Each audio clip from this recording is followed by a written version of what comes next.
down a few more. If he has time, fire to the lead. Inside the 15 of the Panthers.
You want to play rough? Okay. Say hello to my little friend.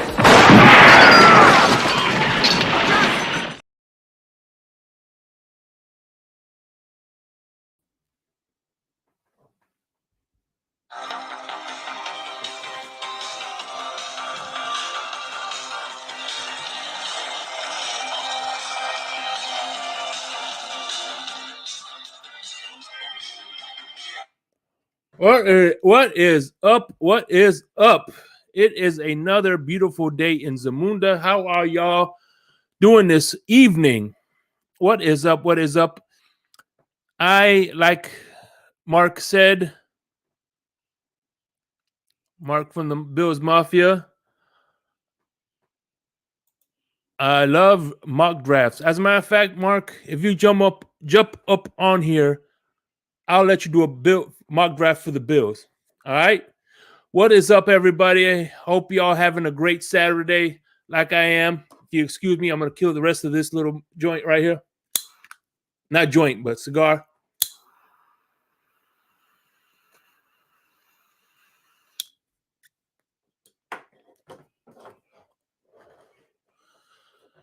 What is up? Let's give some shout outs before we open up this floodgate. California knows how to party.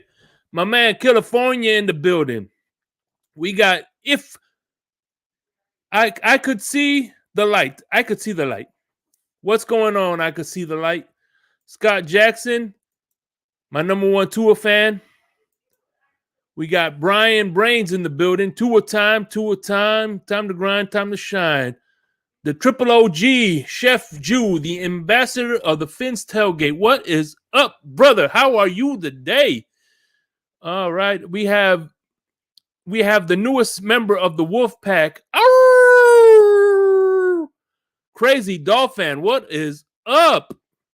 How are y'all? How are you? How are you, man? We got Kevin Hunts in the building. We got Adam Sadowski. Mark from the Bills Mafia. Of course, I said you. And of course, how Marinos go. How can I forget my main man, the treasurer of the Wolf Pack, Mr. Crypto? What is up, Crypto? I am going to see to it that Stephen D gives you those hot dogs because you're old.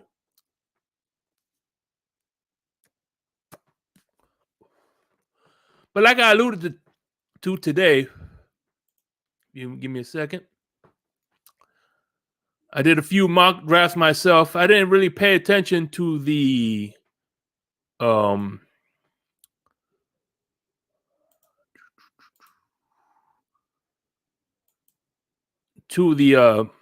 draft this year. So I'm not really that knowledgeable who's out there.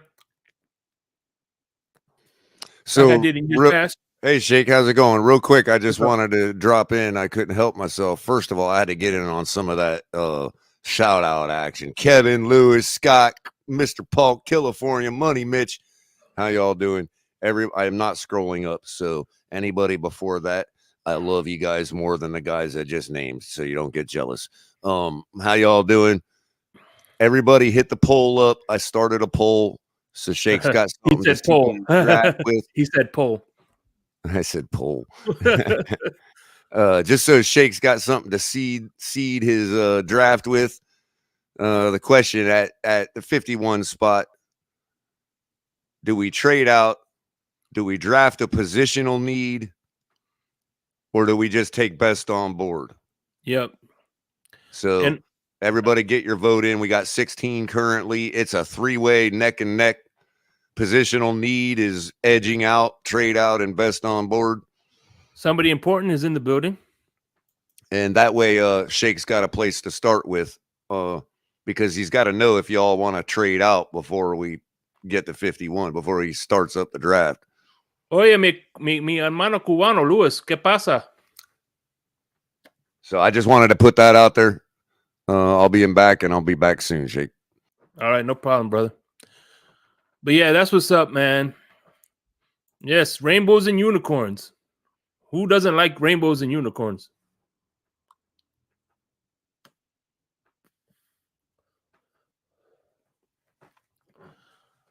So what's going on, man? 4 picks. This should be quick. No, well, what I'm gonna do, Kevin Ons, is I'm gonna give other people the opportunity to do this.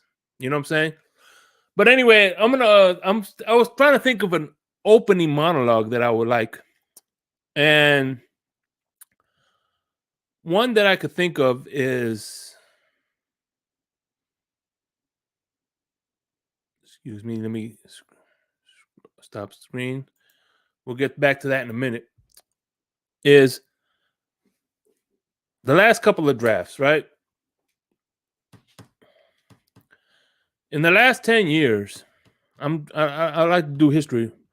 What would you anybody and everybody could say what your favorite first I would say pick is. It wasn't the first round. And one of my favorite picks within the last 5 years, within Chris Greer's tenure, I would have to say Jay Ajayi. That was him. It was in the his rookie year. He went off for like almost 2,000 yards, or did he have 2,000 yards? I know he had like 200-yard games. So the first one he had was against the Pittsburgh Steelers, which we thought we were going to get killed. And then later we did get killed in the playoffs, unfortunately. It wasn't in the freaking Ruiz story. Well, either way, just wait for a few more people here, and then I'll drop the link.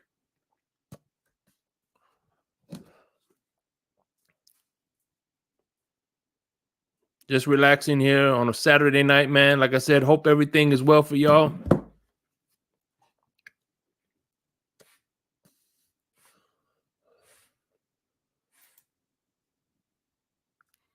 I like Laramie Tunsil, and it only got better. We traded him. Yeah. If you think about this, the 2 All-Pros that we drafted since 2016 was Laramie Tunsil and Minkah Fitzpatrick, and we ended up trading both of them. And they were both first-round draft picks. And I don't care what nobody says. I don't think he left because of Brian Flores. I think there was other situations involved why he left Minkah Fitzpatrick. Maybe the playing in different positions was a easy way out for him to leave, but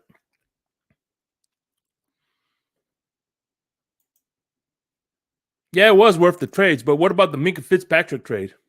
I think we got Austin Jackson. I think we got the low end of that stick. Chef Jew, what is up, brother? Always supporting everybody, man. I like that. You're about unity. Bringing unity to the community, baby. Anyway, let's get this party rolling, man. We got 30 people. That's pretty much enough.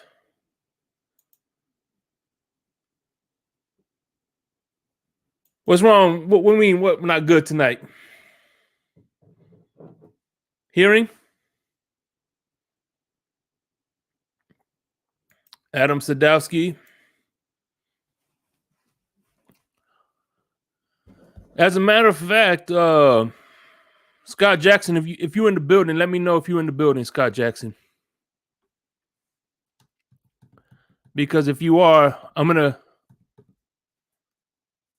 give you I know you don't like to jump on the panel, so I'll let you do a draft if you want to. Let me know. Yeah, Adam. So I'm gonna let you do a draft. If you want to do a draft yourself, you let me know. I'll do a draft. I'll let you pick your 4 picks. You just put in the chat who do you want, all right? And what do you want to do? Is that cool, Scott Jackson?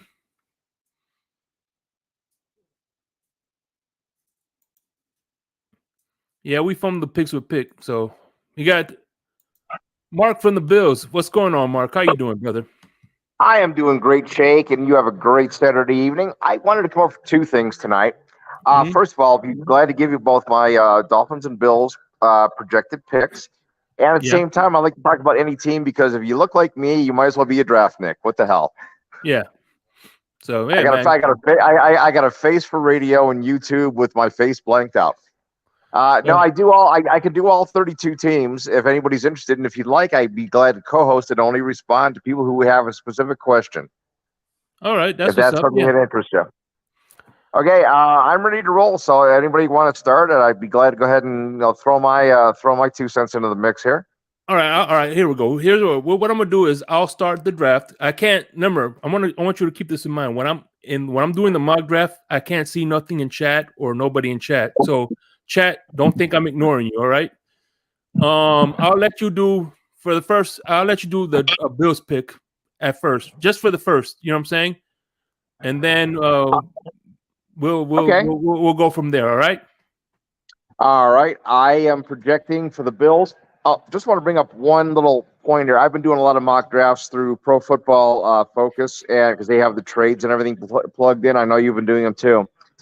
What I projected was a trade for the Bills, trading out of 27 and trading down. Well, no, see the actual. I have an actual draft simulator. Yeah, I use like Pro Football Focuses. Okay, that's what I'm using. Which one you use? I'm using this one right now. So we'll click out of the Dolphins. I can go right down the board and tell you what I think is going to happen with every team. All right, let's start the draft. All right, you see the draft. Let me know. Do you want to trade up or trade downs or nothing, or you just want to go straight up? As a Bills fan, or just as you're a Bills fan. You're a Bills fan right now. You're the GM. Trading down. I am trading down, and I'm looking for a player. I'm looking for a trade down with Carolina. We trade 27 for 39, and they throw in Derek Brown, and we'll see if they're asking for anything else in return. All right, let me see. Let's start the draft then. So I'll wait till you get to your pick. Okay. All right. And I got a trade for the Dolphins you're going to love. Well, we're not doing the Dolphins this round, so. I know, but when you get to the Dolphins, I got a pick for. All right, you're on the clock. Whole panel's going to love. Okay, here we go. I'm offering Carolina 27. Well, there's only 2 teams. You have Seattle that's offering, and then you got Seattle Seahawks. That's the only team that I see that's it's a little small. It's a little small on my phone. So tell me what they're offering. Seattle, the next pick. And you could the next pick, and you could ask for a trade. What do you want to do? You want to trade for another pick this year, next year? I want to propose a trade to Carolina to trade my 27 for their 39 and defensive tackle Derek Brown. How do you trade with Carolina? So Shake, what you need to do is hit the drop down there. Find what do they call it? Find Carolina. Yeah, and then you can do the same thing. You don't have to use the people that are interested. Okay, I got you. Thank you. See, I'm learning. Thank you. All right. Where the fuck is this damn thing? Where are the Carolina Panthers at? They're at 39. Okay, Carolina. All right, what are you offering? My 27 for their 39, and Derek Brown. I want to see if they counter or they just decline. Derek Brown. Yeah, What position does he play? defensive tackle. All right.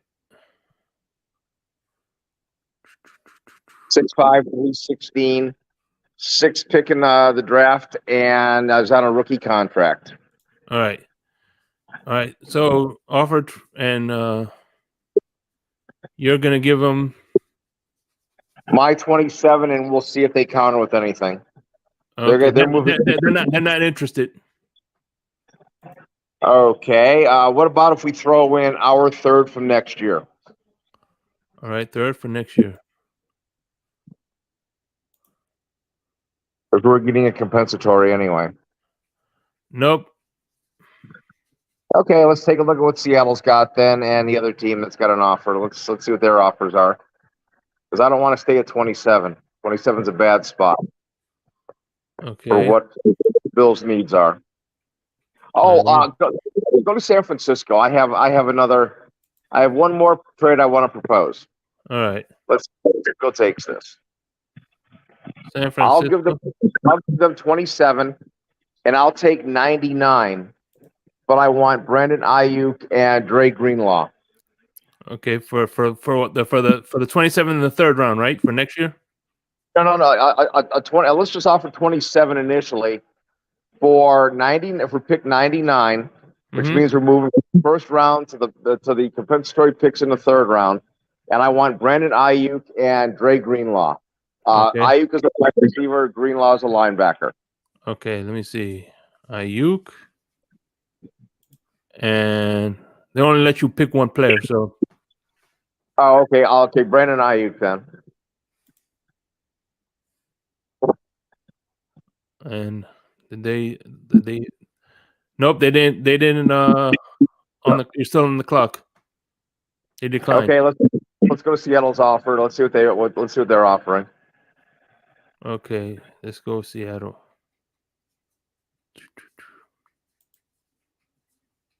Seattle. I think it'll be 37 and something else.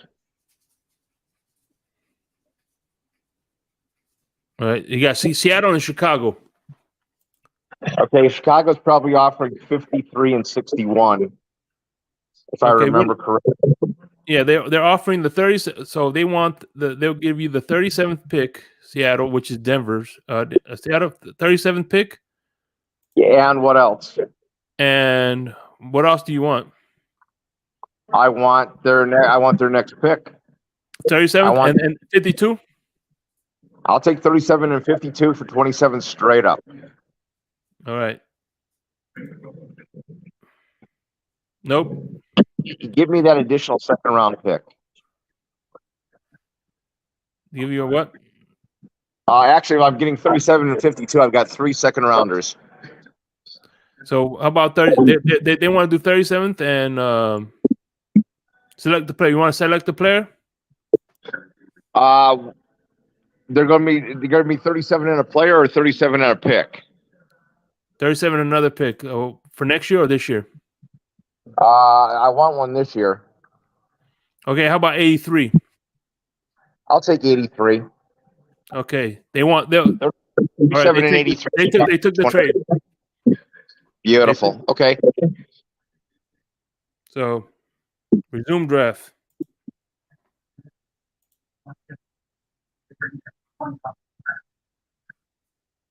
So I got 2 2s and 2 3s.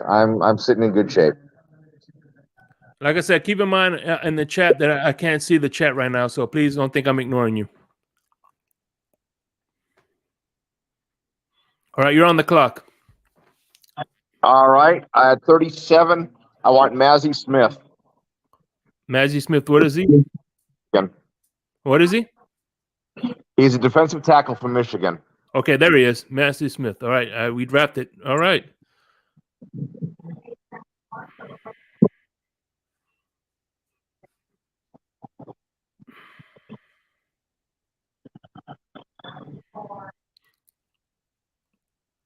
All right, now you're on the clock. What's my pick? 59. I thought I have the Dolphins picked. Dolphins have picked. We according to this, we got Isaiah Forskley, edge rusher. Nice pick. Really good RAS score. Good size. Nice edge rusher. I don't see where he fits though. At 59 is Jack Campbell there, linebacker. Linebacker. Let me see.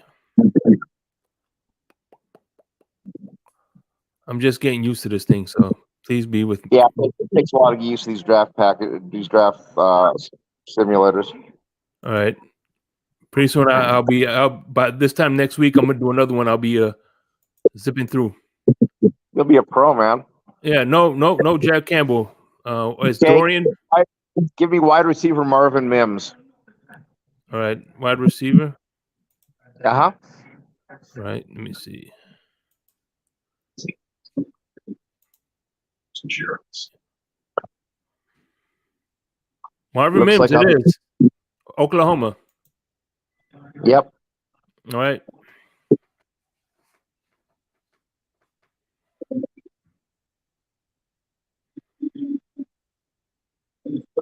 Then I think I'll come back up at 91. 83 on the clock. 83. Okay. Let me see. I have got a defensive tackle. Let's go to offensive tackles. Let's see what we got. You can see the screen, right? It's small because I'm on my phone. Okay. We got Jalen Duncan, Nick Saudarian, whatever his name is from ODU. We got Carter Ward. Go ahead. I'm going to take Jalen Duncan. Jalen Duncan. All right. Yep. All right. And we're drafting him. All right. Go ahead. And on my fourth pick, I want to take a look at tight ends. Okay. Let's look at the tight ends. Tight ends. Alrighty. We got Luke Shoemaker. Yep, David that's the guy. That's the guy you want? The guy I want. He's the best mix of blocking and receiving. All right. Okay, I'm good on. So I'm good on next picture. Come up at 130.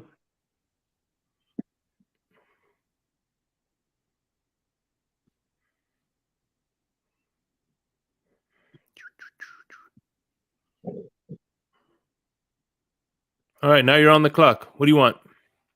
Let's go over to corner. Cornerbacks.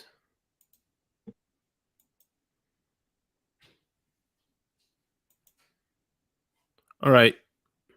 We got Corey Trice, Starling Thomas. No, let's go to edge. Okay, edge. Edge. Living on the edge. All right, here we go. We got Vilma Foco, Jose Ramirez, Yasser Abdullah, Yaya Dabaibai, whatever. So let's go to safeties. Okay. God damn, boy. I could tell you these names are getting harder and harder to pronounce. Safety. What's even worse, you get harder to recognize. Yeah. We got Anthony Johnson Jr., Ronnie Hickman. I want Hickman from Ohio State. Actually, is Hickman from Ohio State? All right, done. Yeah. All right. Then I should be at 137. Yep. 137. Correct. What do you Let's got? go to running backs. All right. I just want to put it out real quick that pick probably was your best one so far, Mark. Hey, by the way, wanted your edge rusher. Hey, Harrison. By the way, who? Harrison from Ohio State. That was the edge rusher I was looking for. All right. Who? Running backs. You want running backs? We got Kendra Miller. I want Sean Tucker of Syracuse. Okay, Sean Tucker. Gotcha. Then I won't come back up. Quick question though. On another note, they're saying that they might cut Dalvin Cook, and he said he wants to play with his brother. Jake, What's up? Jake, I'm sorry, bro. I hate to interrupt you. Yeah, what's No way I up? want Hold on, Mark. Look, I don't want him to do Hold on, $2 Mark. million. Hold on, Thank Mark. you. Mark. Hold on a second. I hate to interrupt you guys. I really apologize, but a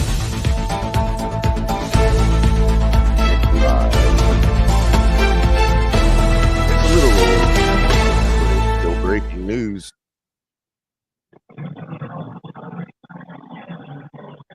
You news. Let me get there. Okay, my bad. Robbie Anderson, formerly the wide receiver formerly known as Robbie Anderson, now known as Chosen Anderson, has posted on his Instagram, and this is confirmed by TFTG. We have gone to Instagram and actually viewed his story. And this video was posted about 55 minutes to an hour ago that says, "I'm coming home at Miami Dolphins with prayer." And this is a video of him opening a gift that contains a Miami Dolphins jersey. We don't know why he's getting the gift. It's a nice retirement gift. You think? Was that Robbie Anderson? That's Robbie Anderson, yeah. Dang. That means Yeah, that's that, a big thank you. I think that means Cedric Wilson for sure is bye Boom, bye. there you go. If Number that's 11 legit. too. Well, I It looked like a appreciate Tua the jersey. color. It looked like a Tua jersey. It had number 1 on it. Well, that's wonderful, but he's done as a player. He's been done as a player for 3 years. Okay.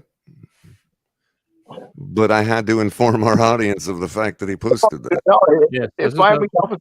It's relevant. And is he better than Cedric Wilson? Absolutely not.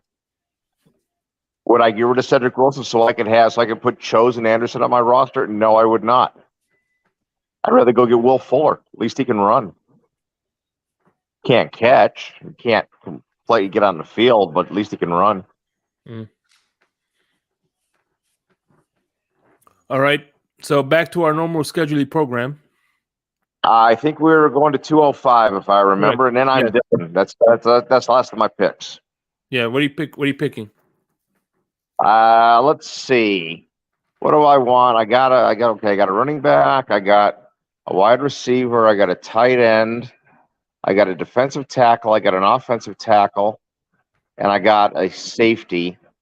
I'm just going to take the top-rated. I'm just going to take the top-rated linebacker that's left, because I still have a big issue with it as a team with a linebacker. I got a linebacker problem. All right. Let's do linebacker. Inside or no? Just linebacker, right? Okay. The biggest guy I could find. Troy Brown, Mississippi. Cam Jones, Michael Jones. I need their side of the RAS scores if we have them. I doubt they have the RAS scores. Nope. Just give me the best rated linebacker because that pick's irrelevant anyway. So by rank, right? By rank for inside linebackers. What will be the highest rank? 230? No, or probably in the mid 200s. There's really no other position of need that I actually would like. Matter of fact, I'd rather trade the pick for like a 6th or 7th next year. But it's kind of irrelevant. Yeah, here we go.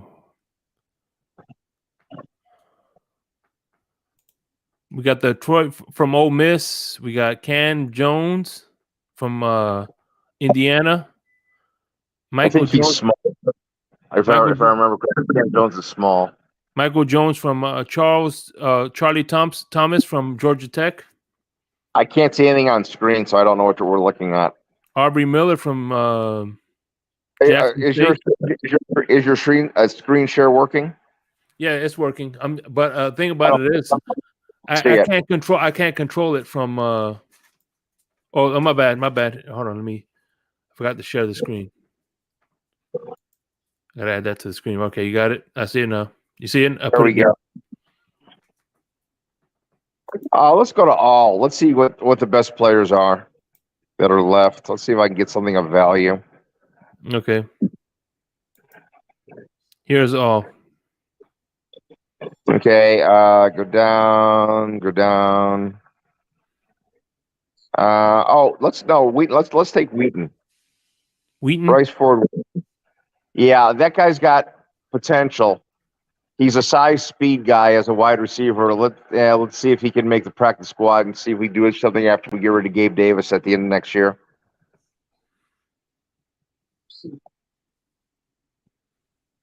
Because he won't be affordable.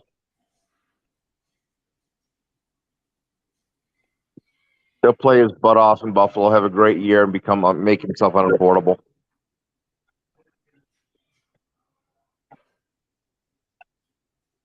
Shake, can you pause it for a second? How do I pause it? All the way to right. Hit pause. Never mind. Never mind. Oh, go ahead. It's complete. Your draft is complete anyway. Go ahead. I want to see the grade anyway. Don't worry. I wanted to see who the Dolphins picked up in the. Okay. Can you pull up the Dolphins? Because they weren't selected. I think it only gives you a grade on the teams that are selected. Yeah. No. Your grade overall is a B minus. You got an F. You got a B. You got a B plus for Mazai Smith. You got a B for the trade. You got an F for Mims. You got a D plus for Jalen Duncan. You got an F for Luke Shoemaker. You got an A minus for Ronnie Hickman, an A minus for Sean Tucker, and an A plus for Bryce Wheaton. Okay. Some likes, some good, some bad. Everything's a guess, as we already know. Yeah. All right. Anybody else want to come up and give this a shot?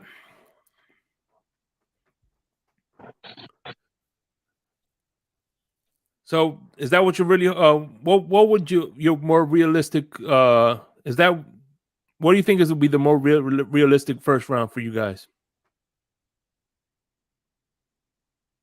Mark?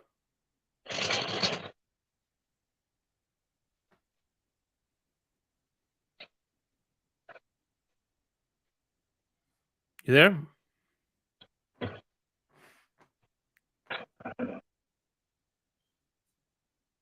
Am I frozen or something?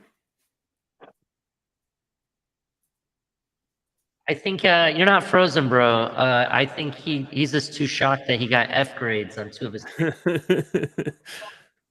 Step away for just a second. I'll be right back. Yep. Like I said, it's state of shock. He had to go cool off for a moment after that. I'm messing with Mark. I'm just messing. Why does it sound like you're like in a room? I don't know. Do I sound like I'm in a room? Sound like you're in a bathroom. I don't know what the heck's going on, man. It's StreamYard. Let me go out and come back in and see what it does. All right.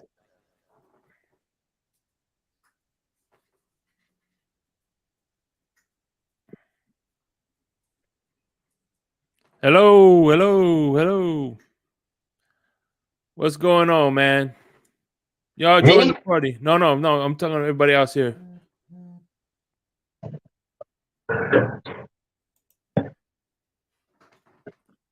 All right. Don't sound bad? It still sound like the echo. Yeah. Okay.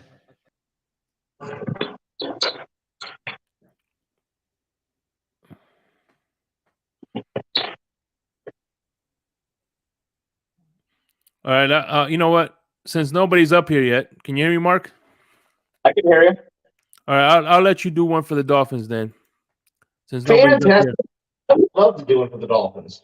All right. All righty. Did you say Mark got an F? No, he got a D or something like C plus. He got 2 Fs, color. Let's get it straight. He got 2 Fs and a D, and he ended up with a B minus in total because the last 3 picks he hit on. That was wow. So right. RB plus from last night was Should I better tell than him, what he Shake? did. Should I tell him, Shake? Holy crap! This is fast. Oh crap! My bad. Oh, hold on, guys, real quick. I gotta brag. I'm sorry. I gotta do it. Yeah, go for it. So, yeah. So, let's see here. Hold on. I'm gonna overlay you another again there, Shake. All right, that's fine. So Shake and I did a mock draft backstage to practice for the software. Mark, there's my mock draft. Okay. Dolphins. Blake Freeland. Okay. Dorian Williams, Jason Taylor, and Clayton Tune. Yeah. I Overall, think. B. Okay, well, Freeland looked terrible in the at the Senior Bowl or the one of the practices with one of the All-Star game practices. Dorian Williams, Clayton Tune. I don't. Why are you going to draft a quarterback? You already have 3 of them. What's the point? Because I wanted to. And remember, this isn't this isn't who I would pick. This is who I think the Dolphins are going to pick. Well, if the Dolphins make those if we don't picks, trade out, if no trading goes on. I got a trade when we can see if I'm going to do the Dolphins. I have a trade that I think you're going to like. All right, let me see. Let me do the mock. Well, we'll see. I don't know if it's going to be taken or not, but I think it's a good trade.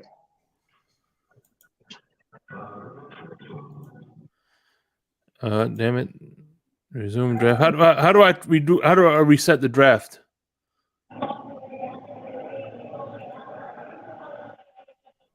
Click on settings. You know how to reset the draft, Ali? Hit settings. Settings. And then, okay. Okay, I got you. Thank you. Enter. Oh, no one. Damn it. Settings. I gotta take this team out. All right. Let's see what you could do for the Miami Dolphins, Mark. All right. I would like to start by offering a trade. All right. I would offer the New Orleans Saints my second pick in this draft and the third pick in this draft for Cesar Ruiz. Okay. And let's see what New Orleans say. Okay. Yeah, man. Sharif will love you. You're right. He would absolutely go bananas. Mm-hmm. All right. Sure. All right. Here we go. Sharif is what you need to put next to Connor Williams and put Eichenberg on the bench, far down the bench. All right. Let me see. Trade. Because New Orleans is supposedly offering him in any deal to move up. Let me see where. So it does have some steam. Okay. The fuck is the Saints at? New Orleans. We're giving them pick Our second and our third, 51 and 84. 51 and 84 for Cesar Ruiz. Yep. Okay, let's see. All right. Cesar Ruiz. No, they reject the trade. Okay, let's just go ahead and let's see what the draft gets us. Let's see where we go. Hold on, resume draft. Oh, actually, they picked the trade. They took it. Never mind. So we got Cesar Ruiz. You are better off with any player that you're going to get with the third or second and third round pick, because you're going to get a guy that's on his rookie contract, who's a starting guard in the NFL and is solid, and you could have had back in 2020. And like you said, Sharif's going to love me to death.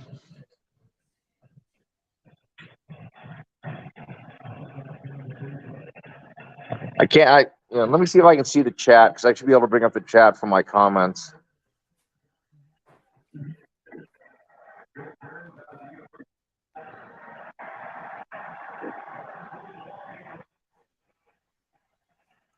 All right.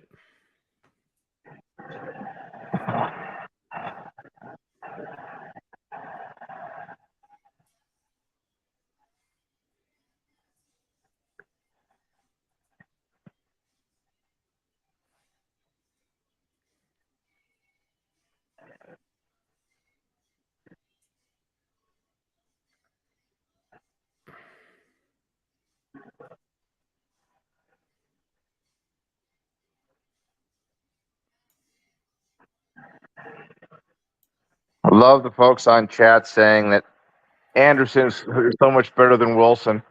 All right. Maybe next, the answer, remember. next. You're in the sixth, right? Yeah, we're in 197. Let's go to all. Yeah. See if we We got Vilma Falco, Jose Ramirez, Starling Thomas. I'm just looking at positions. Basically. Yeah. Now, one of the things you might be able to find, this is a deep tight end draft, and this is a deep running back draft, so we can look in those two areas and see if there's anything, any kind of player that's kind of standing out that might be a good pick. Josh Weil, Payne Durham, Mashon Ford. Josh Weil is pretty good. Who? Payne Durham is also fairly decent, but isn't he from a small school? Yeah. I thought he was from Purdue. Oh, from Purdue. I like him actually. I like him a lot. He's a functional tight end. He's really a Durham Smythe type tight end. All right. So we getting him? I would take Payne Durham. All right, we're drafting Payne Durham. And let's take a little look-see. Okay, we've got a guard, we've got offensive line, and let's look at defensive tackles. Let's see if there's anything left in defensive tackles. Okay. Because that's a crying need for because of next year's free agency. All right, we're on the clock, and we're looking at defensive tackles. And here we go. D line. Yeah, we need a tackle. Okay. Nothing else, just to replace John Jenkins. D line. All right. We got Jonah Tavaya, Jacob Slay, Deshaun Johnson, Corey Duran. We got Robert Cooper. Can we get any measurables on these guys, or is it just names? Can we see body stats?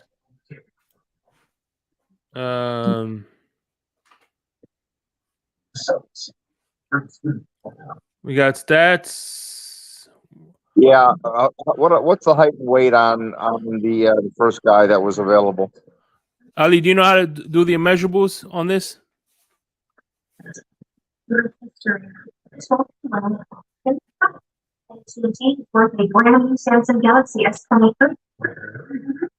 Yeah, that's why I use Pro Football Focus, because you can pull up and you can get their scout, their combine profile. Mm. Of course, they don't grade the draft, so I wouldn't get slapped in the face, but that's irrelevant. Yeah. I like the first guy.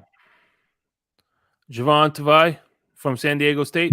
I saw him at San Diego State. He's a dominating inside player. All right, I'll draft him then. All right, here we go. Your grade is coming up soon.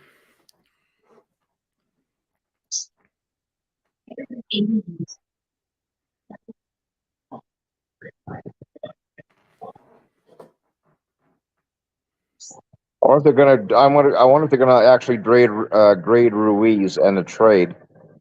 It will. You got A+ overall grade. You got A for Durham Payne, an A+ for the Javon, and they didn't really grade the trade, but you got an A+. All right, I should maybe send my resume down to Chris Greer. Yeah. Hey, if anybody else wants to come up and have me drop offline, so the other people can participate, I'd be glad to do so and listen in. All right,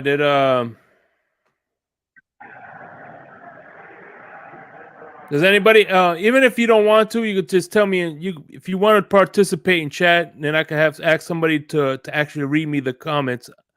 Go ahead and do that as well. Just let me know. I can read you the comments. Yeah, so anybody who wants to do a draft in the comment section, let me know.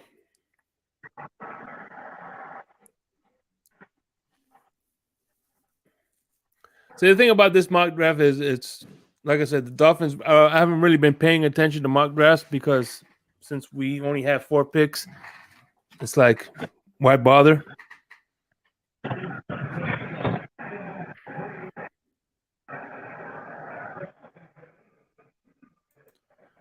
All right, Joe Reese, do you want to do a draft then, Joe Reese? Let me know in the comment section. I'll start one up for you, bro.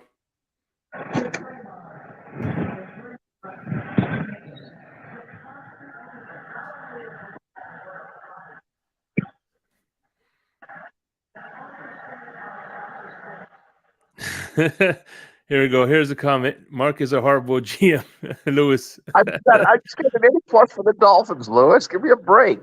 So what did he do? Trade out all our picks, pick 2 guys, get lucky on 2 A pluses, and brag about an A?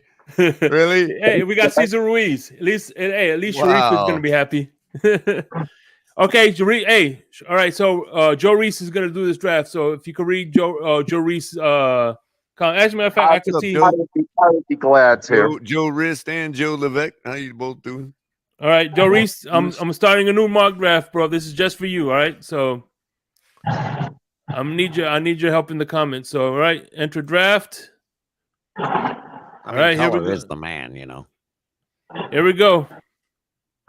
You rock, Color.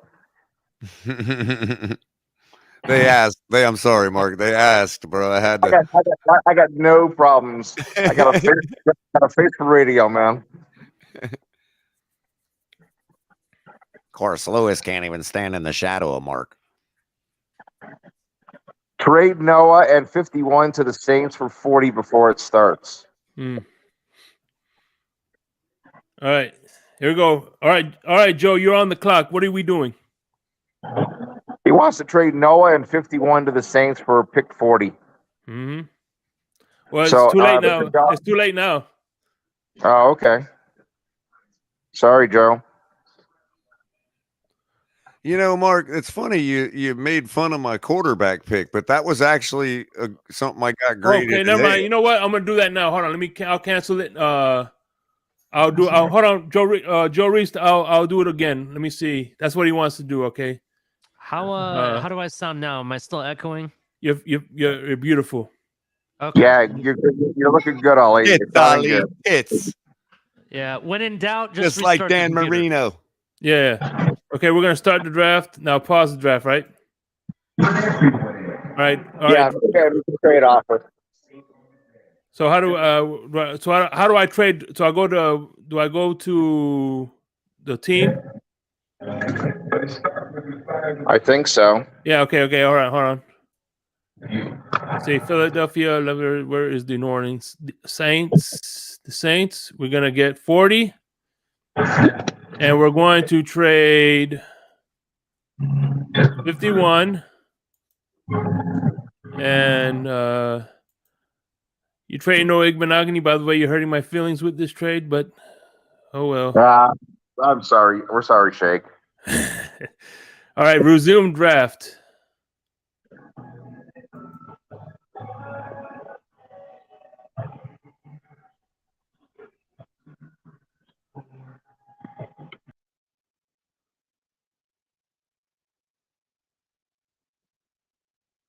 Nope, they didn't want the trade. Apparently, they still got the 40th pick. So no dice. I did. I traded the trade. I tried it. I'll try it again. But let's see. Trade. I did, but they didn't. I did the trade, but they didn't. Hold on. I did the trade. I'll try the trade one more time.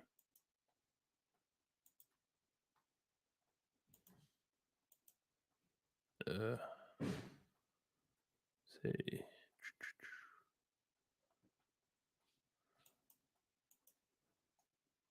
All right. There we go. All right. Let me see. Where is the Saints? All right. Saints.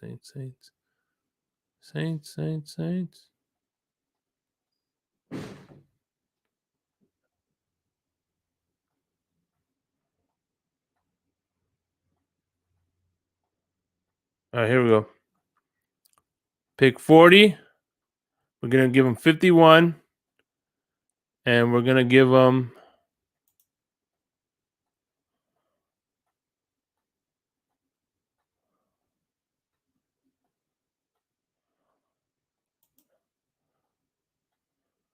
offer trade.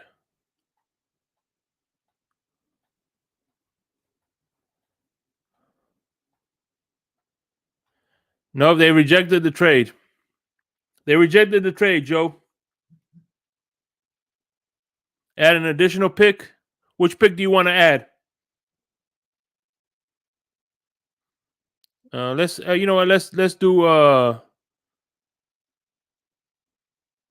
the next year's 5th.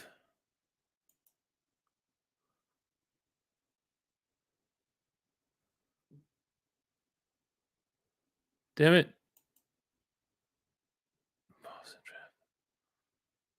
Hold on. Why do I keep doing that? Damn it.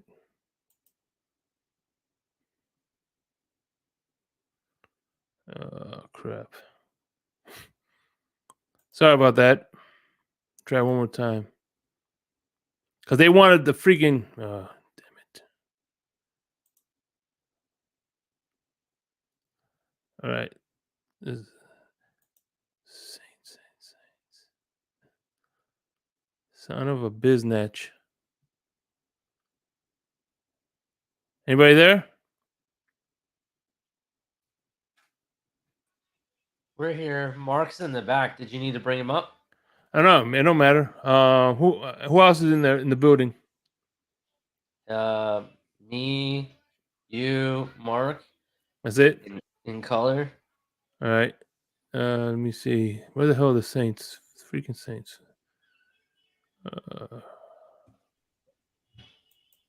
Okay, we're gonna thank 40, you. 40, 51, and next year's 5th.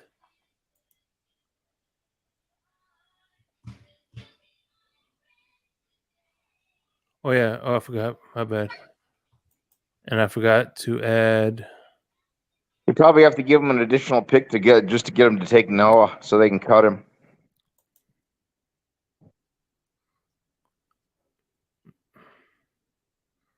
Of course, that's if you trade Noah, you're going to eat $3 million in salary, $3.5 million in salary cap space.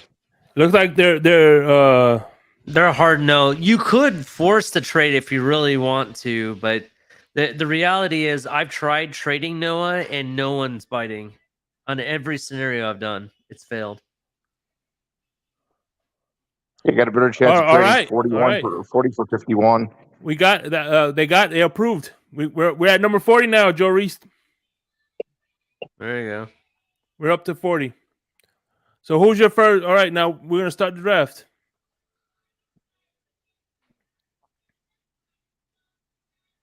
Sorry about that, Joe. All right, you're on the clock, Damn. Joe. Who do you want?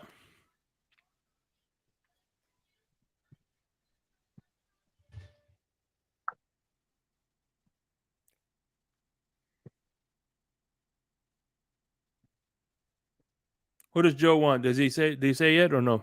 He does not say. He's just happy the trade was the trade was made. All right, that's what's up.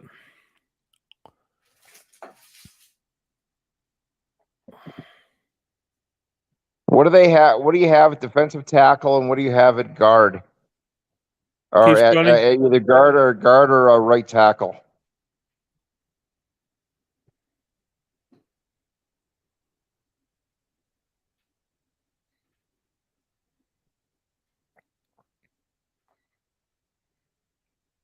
Boy, I love Tippmann for the Dolphins would be a great pick, but that's tied to that would be tied to moving Connor Williams to guard, and that team Okay, doesn't want to do that. Apparently. he wants this one, Steve Alvania, whatever Are his name you, is. Joe? Are you sure you want that? Because Avia's a pin in place guard. He's not a scheme fit for the Dolphins. All right, you're on the clock again.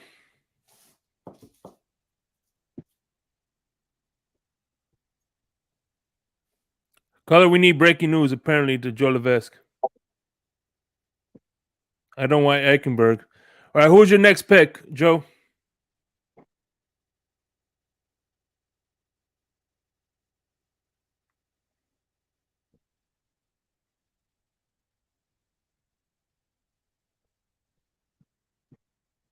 All right, I'll look at tight ends. You should be able to get like a Joe Laporta at 84. We got Luke Shoemaker. We got Davis Allen. Zach Kuntz. Kuntz is basically Mike Gesicki, just to let you know. The same guy. Who's Garrett Williams? Maybe a better route runner. Garrett Williams, who's that? Is that another player? Garrett Williams? Not anybody that's on my radar that I know of. Joe Rist says Garrett Williams, if he's there. Yeah, here he is. Sure enough, he is cornerback. All right, we're drafting. All right, we got him, bro. If you're just joining us, we did announce the Robbie Anderson signing. By the way, for people that are posting in chat, thinking that we didn't say anything about it, we already did. Well, he opened up a jersey. I didn't see a signing notification, but It's all over now. They've everybody, all the people that I normally would, they're already saying he's signed. I see. All right, agree to terms all over. Doesn't that actually diminish the value of Cedric Wilson? Because now you got Robbie Anderson. Now teams know you got to get rid of Cedric Wilson, so now it becomes harder to move that contract. The only way I think this happens is if they already have a deal in place. To be honest, they probably already have a deal. No, I was saying about Wilson. All right, Joe Reese, what's your next Did you one? say that was official? That he's signed or what? Well, that's what I'm seeing. Like here, I've seen several sources now say that he's agreed to terms. All right, Joe Reese, what's your next pick? He said scroll a bit. All right. Because it's sadly a long way down. Yes, Ollie. I'm gonna go ahead and break that. Sorry, guys, to interrupt again, but it's even more live. More break. It's even more. According to Ari Myroff, reported by Bleacher Report, showing on Bleacher Report, the Miami Dolphins have signed wide receiver chosen Robbie Anderson. He announced another receiver in Miami. Yeah. Daniel Foussier has also announced it as well, Color. That's why. Yep. U Stadium app reporting Dolphins are signing wide receiver Robbie Anderson. Adam Beasley reports Clever. Oh, that's the Shania Twain Tua thing. Okay. So, yeah, it's looking like at least they've agreed to terms. The blue checks are willing to say it, and Bleacher's willing to regurgitate it. So there you go, guys. Yeah, it's obviously a minimum deal contract. Doesn't affect any compensatory picks.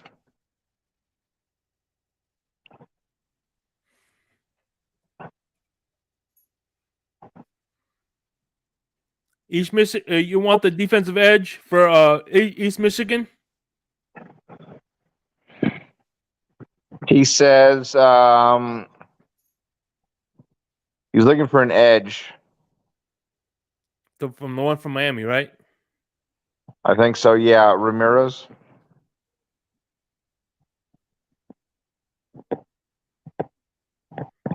Jose Ramirez, is that the guy? Or he said Miami, right? He said Miami. Yeah. Yeah, he said BPA pick, best player available pick. Okay.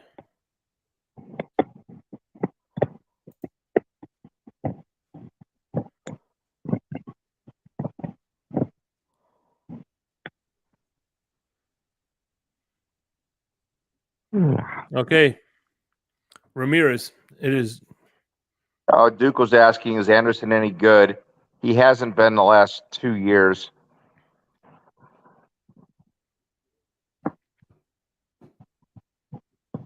All right, let's go. Let's see what Joe got. I think Craycraft is better.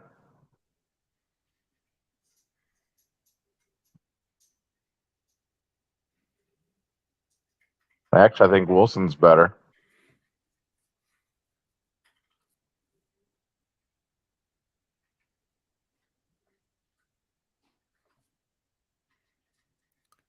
You got an A-, bro. The guard Steve Avila was a B+. Garrett Williams was a B+. And the edge you got was an A. The overall draft, I think the trade, I don't think they graded the trade, but you got to be an A-. I wonder when they're doing drafts if they're just if they're just matching names, or are they matching scheme fits or not? Because Avia's not a scheme fit. The Dolphins wouldn't take him. He's basically just at least from my viewing, he's a lot more of a Solomon Kinley than he is a move guard. If you expect this guy to pull, he's not. And that supposedly McDaniel's guards have to be able to pull. This guy doesn't pull. Yeah. I don't see the fit.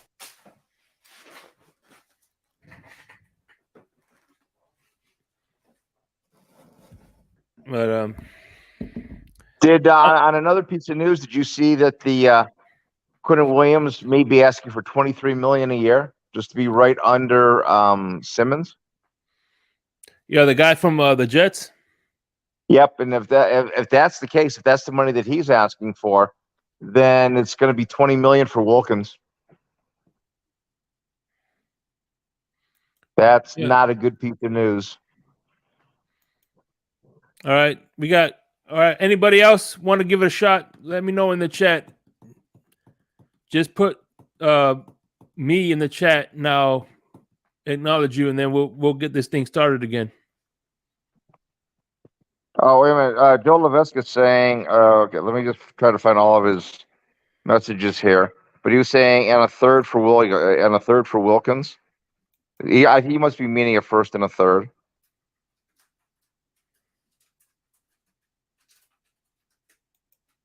All right, you want to do a draft? All right. Let's do this. All right. New mock draft. This one's for Joe Levesque. Joe Rist was asking, does Ike pull his putt on a Saturday night, but is on anything on the field? No. All right, who are we trading for? Who are we trading, Joe?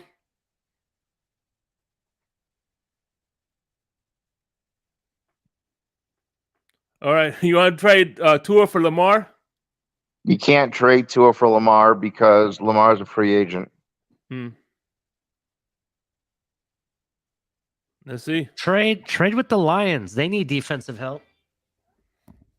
They have 2 first-round picks too. All right, Joe Levesque, who are you trading for? What do you want to do, Joe Levesque? Let me know what your first, a third and Wilkins. For who? For which team? A team that needs a defensive tackle in the first round? All right. Philadelphia desperately needs one. All right, let's see if the Lions will do anything. We'll give pick. How does pick 18? I don't think they'll give us picks. We'll do pick 18. You're not going to get 6 for Wilkins. That's not going to happen. I know. That's what I'm doing. I'm doing our second round pick, and Wilkins.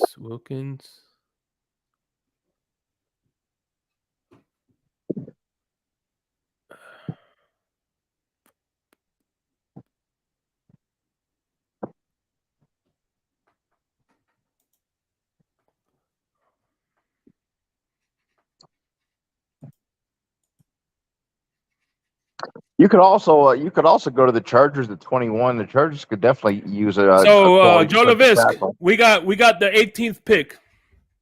All right. So you want to start the draft? What am I screaming for? Joe Levesque, we got the defensive tackle. So what do you think? All right, let's start this draft. All right, you're on the clock, bro. Who you picking? Joe LaVisc.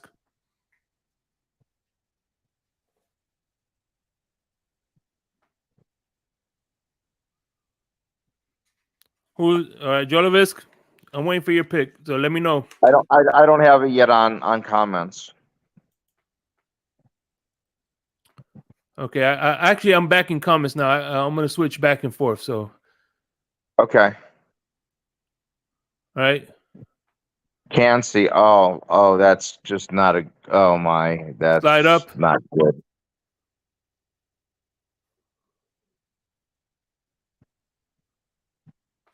You really want to do that, Joe?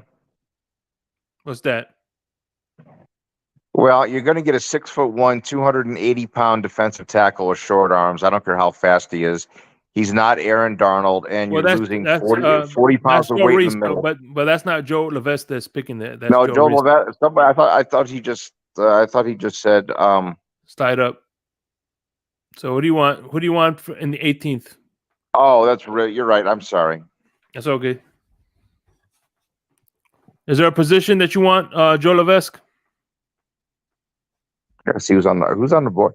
Is Robinson on the board? The running back from Texas.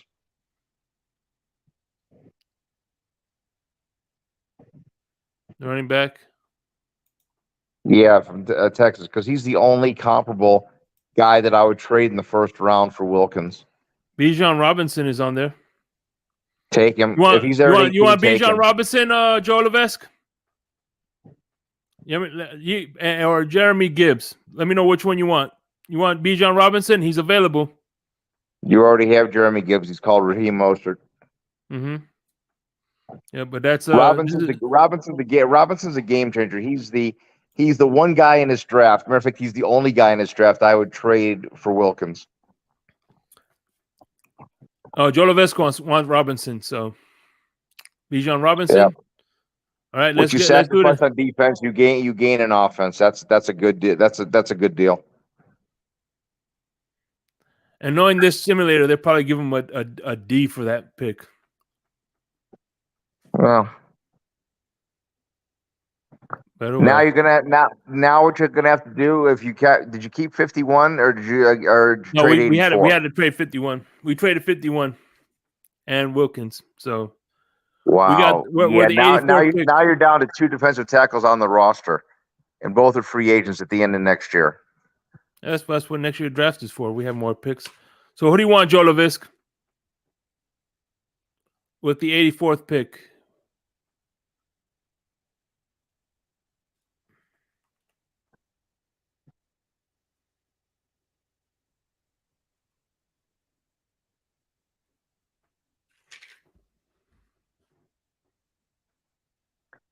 Jacqueline Roy of LSU isn't bad if you're looking for defensive tackle. I think Keenan Buntu is going to be gone.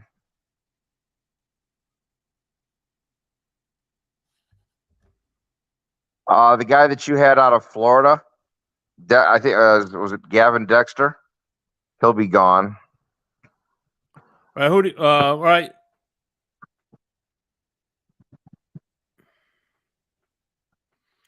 Anthony, why'd you come up? You could go after Joe LaVisc. I'll drop the link for you.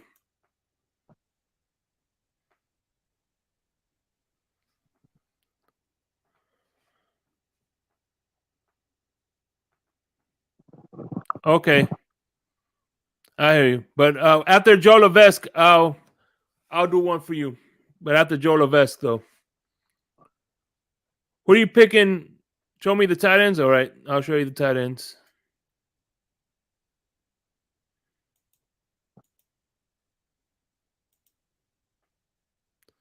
We got Luke Shoemaker, Davis Allen, Zach Kuntz, and Joe Weil. These are the three the tight ends. Well, I would say take Shoemaker, except I took him and they spit all over me. All right, how about offensive? All right, you want to look at offensive line? Off interior or tackle? Which one is it? Let me know. because there's a difference.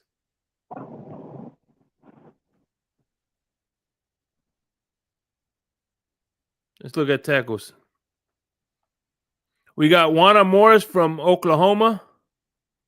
We got Tyler Steen from Alabama. Oh, We he's got a good Nick player. Saudavir from O Domain. Okay, he wants guard. Yeah. If you can get Tyler Steen, take him. Tyler Steen's going to be a stud. You want Tyler Steen, Joe Levesque?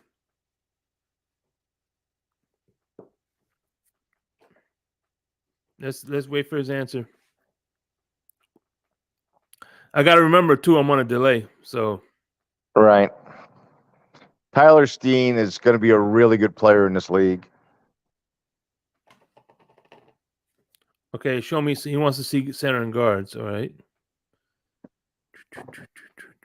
Is the guy from Arkansas there? The center from Arkansas? Well, we're about to find out right now. Interior offensive lineman. We got Chandler Zavla. We got Juice Shrugs, Andrew Voorhees. Juice Shrugs is a good football player, by the way, from Penn State. And Jackson Kirkland. I can't pronounce this guy. Is that Kirkland from Washington? Kirkland. I think he's a tackle from yeah. Washington. Yeah, he is. No, he's a guard. I would have told you. I would have told you to get Andrew Voorhees like we did last night, Shake. But come to find out, he's the guy that hurt himself at the combine. He pulled his ACL or something. Yeah, he's a 2024 player. Damn. Yeah. That sucks. So, what do you see anything you like, Joe?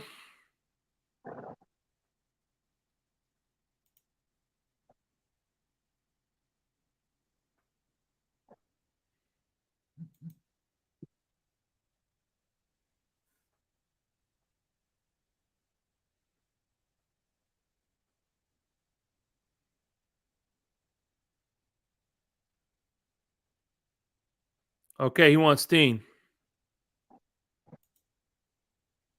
You don't like Steen. Okay, that's the tackle.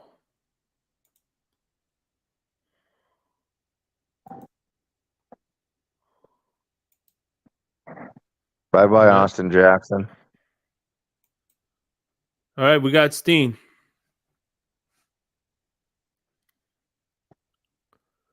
That's not good news for Buffalo. Why is that? Because Steen's a really good football player. Yeah. Probably be the right tackle. Yeah, that's bye-bye to Austin Jackson. Unless they make him a swing tackle.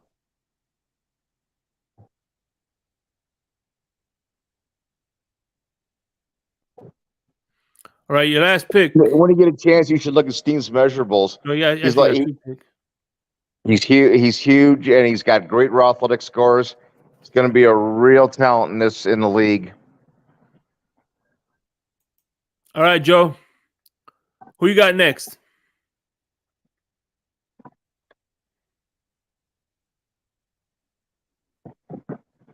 I'm going to step out for just a second, guys.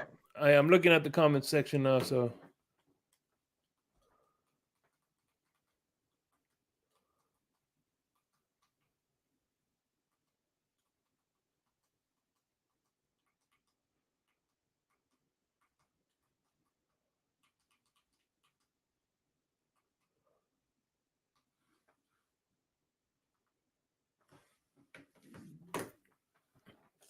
I think he's going tight end.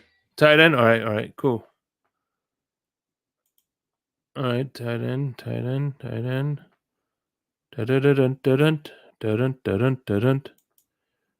right, we have Davis.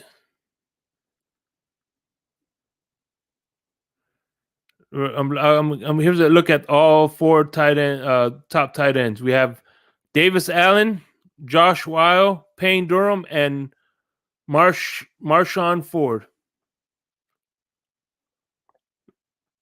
He'll be the next coming Isaiah Ford.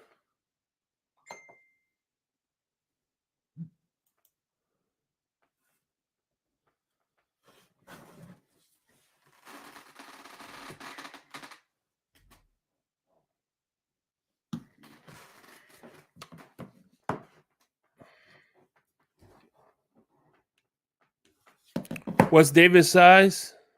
How do you look at the size? You know, Ali. What was that? I'm sorry. How do I look at the sizes? The Sizes. player. Oh, right How here. high? His height, his measurables. Yeah, right here. What do I look for? Go to analysis. Maybe there. No. Go to first look. Okay, here we go. There you go. He's 6'6", 245, age 22 years old.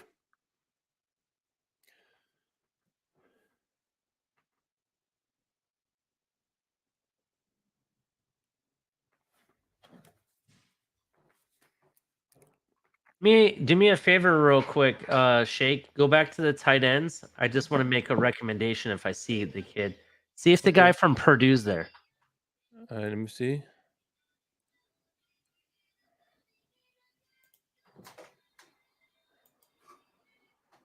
Okay. All right, Yeah, there he is. There he is, right there. Payne Durham is a kid to look at. I like what I saw on tape from him. Mm-hmm. He's pretty consistent too. So He's 6'8". yeah. Let me know if Joe says yes to this.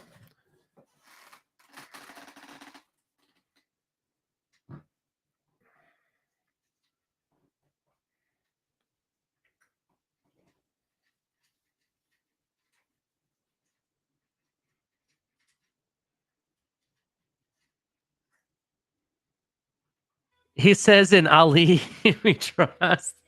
Do me a favor real quick, Shake. Look at what round is this pick? This is the 6th round. 6th round. Can you exit out of this screen? I want to see what his ADP is. Right there, 194. Yeah, I'd say that's who I would be. I like what I saw on tape. I think he's kind of what we're looking for a tight end. But it's up to Joe. Whatever Joe says, that's what I think we should do. That would be my pick. I would say Payne then, right? Yeah, Payne Durham is his name. All right, let's do. Want to draft him then? It's up to Joe. Okay. Joe, is that what you want to do, bro?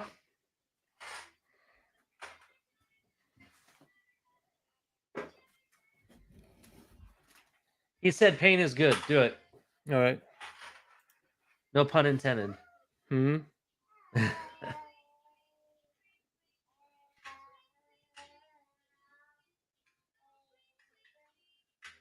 Oh, we got one more pick. What do you want to do here, bro? Who's the best available? Ooh, you can get that. Is that edge really available? Yes, sir, Abdullah. Why did he fall down so much? Damn.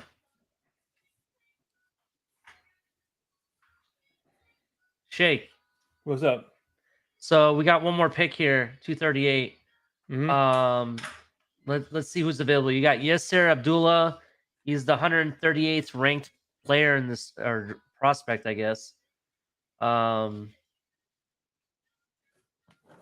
else do we got? Go down the list for him so he can see. He's saying BPA. That looks like it might be the BPA pick, but who else is available? Let's go down the list just to be sure.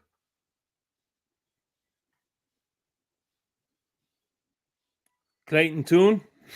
I He got an A for that pick. You want a quarterback, Joe?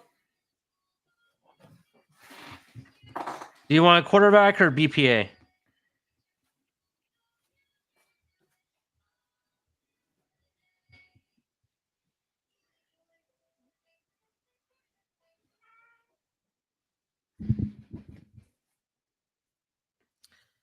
He wants to go BPA. He said no quarterback. So just go to whoever the top prospect is in the list. Okay.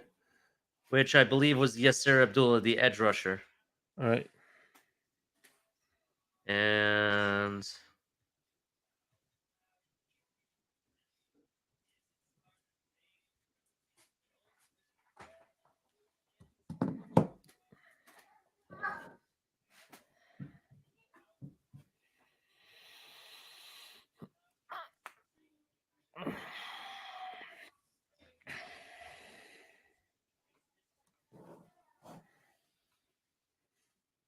He got a B plus. I told you the job.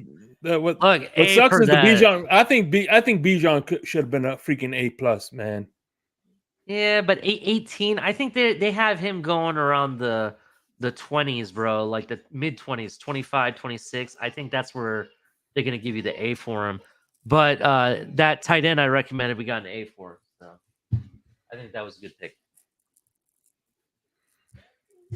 And Tune is trash. He's not really a good quarterback. Okay. I don't even know who he was, bro. So Hey man, once he plays, you'll change your tune, okay?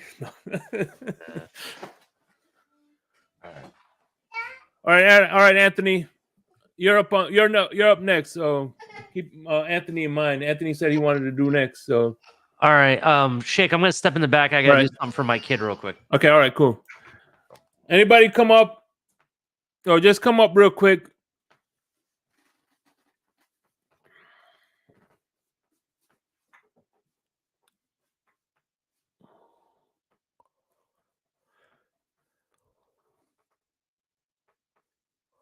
Okay.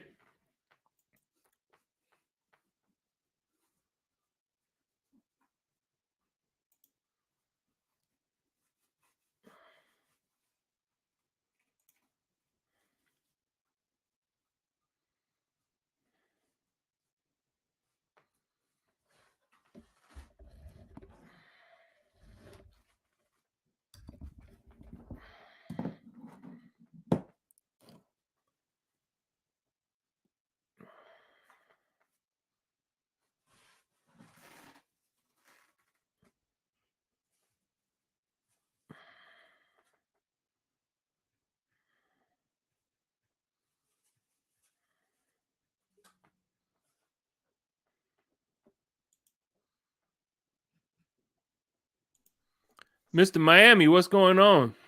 What's up? What's up, brother Shake? How you doing? You know how it is. Another beautiful day in Zamunda. It's good to see you.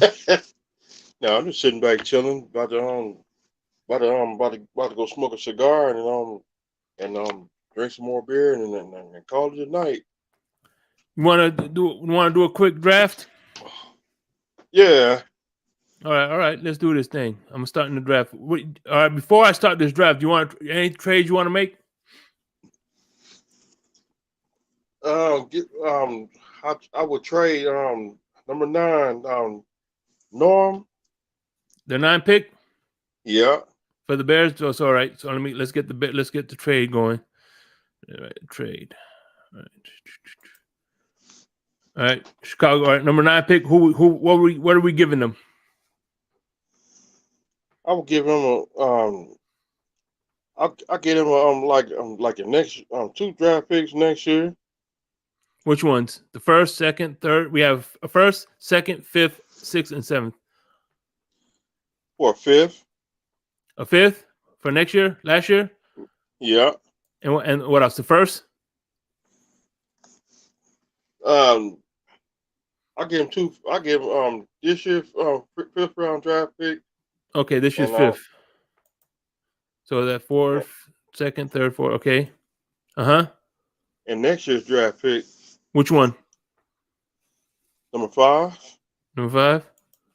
Yeah. Then looks like you want to add a player to it, to spicing things up. Or get that defensive end from Chicago Bears number 96. No, any players they want to give up. You got to give up a player for them. From us, is there any player that you might want to give them to make them say yes? I just give him Noah. Noah. Yeah. All right. So we straight on running backs.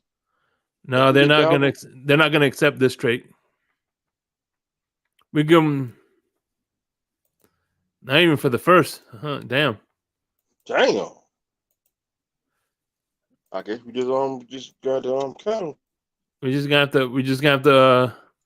So we're gonna just go straight up then. Start the trade. Yeah.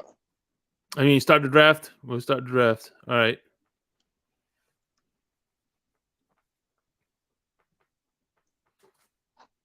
we're gonna have to we're gonna have to release him. All right, you're on the clock. Who do you want first?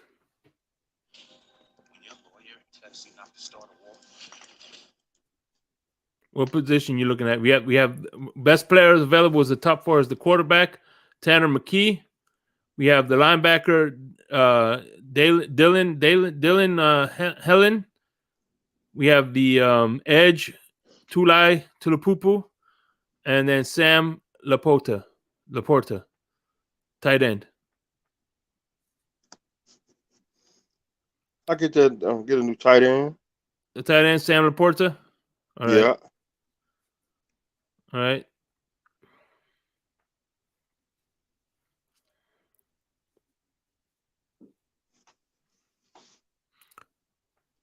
All right, you're on the clock again. What's the next position? We got a center, Luke. We got Garrett Williams. We got Nick Herbig, whatever. And then, so what do you look? What position you looking to get now? Get a defense get a defensive end. Edge. Yeah. All right. Good player. All right. We got Nick Hedberg. He's from Wisconsin. And then Isaiah McGuire. We got Byron Young. You want to get this Nick Hedberg from Washington? Or no, here we go. Isaiah McGuire. He looks like he's pretty good. Let's look at his measurables here. His first look. He's 6'4", 200, and McGuire is a defensive end.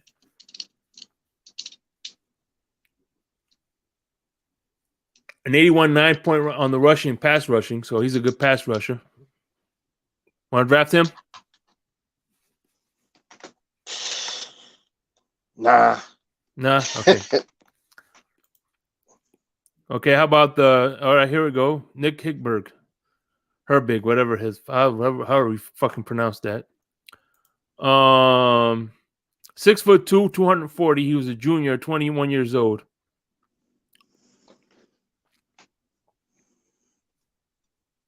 Let's get him. All right.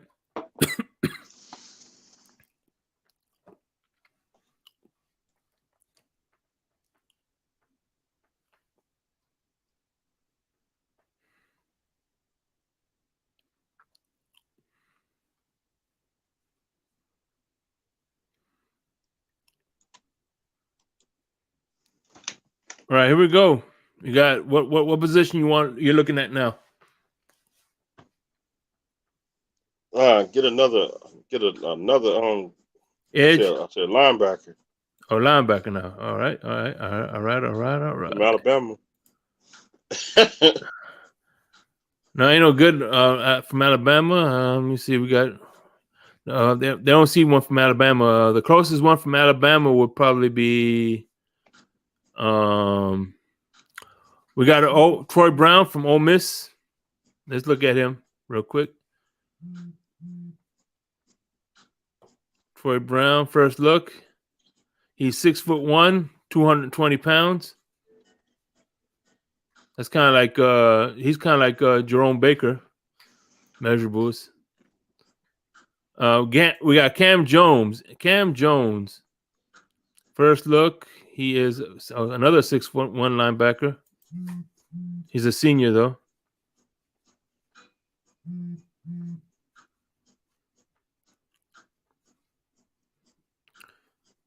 So what else? Cam Jones, Michael Jones. Mike Jones. Mike Jones. I'll let your boy. All right. He's 6'1", 224. He's a junior as well. All right. Any other positions you might want to look into? Or get another how about a corner? All right, let's look at some corners. Or safety. Let's look at some corners or safety. Let's look at corners. All right, let's look at some corners then. Corner. All right, corner. All right, corner. All right, we got the starting Thompson from UAB. We got Jay Ward from LSU. We got Taiwan Mullen from Indiana. And we got Cameron Brown from the Ohio State Buckeyes. Any of them you want to look at, or you want to look at, or maybe go to safety? Go to safeties. Okay, safeties. All right, safeties. All right. All right, safeties. Top 4 is Marte Mapu from Sacramento State, Daniel Scott from California, Jason Taylor II from Oklahoma State, Quindale Johnson from Memphis, and Trey Dean from Florida Gators. Give me Florida. Oh man, a man after my own heart, bro.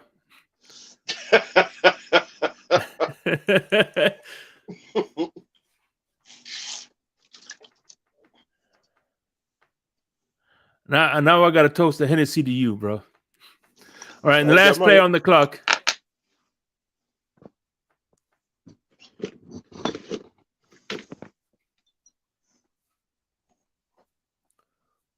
What's the take that Florida? I take that Florida line. That Florida safety.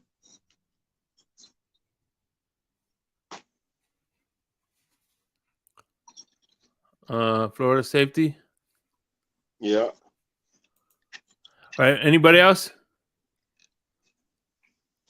One of the best available. You want another? You drafted him. What's the next player? Last player. What position you looking at now? And Jason Taylor. Jason Taylor Jr. The second. Yeah. You want him? If he's available. So I'll take him. No, he's not available now. Somebody drafted him. How about you want a linebacker, edge, running back? Want to look at a running back? Yeah. You got Muhammad Abram, Hunter Lupe, Tyon Evans from Louisville, Travis Dye from USC, Cameron Peoples. Damn, I never heard of these damn positions. And this, These some names I ain't never heard of.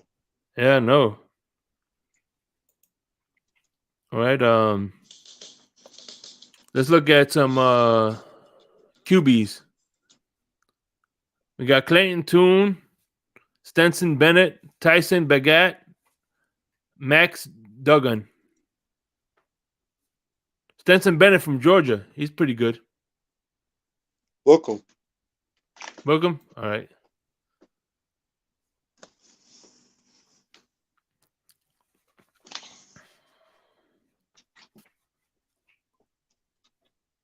And your grade is, all right, we're getting your grade, bro.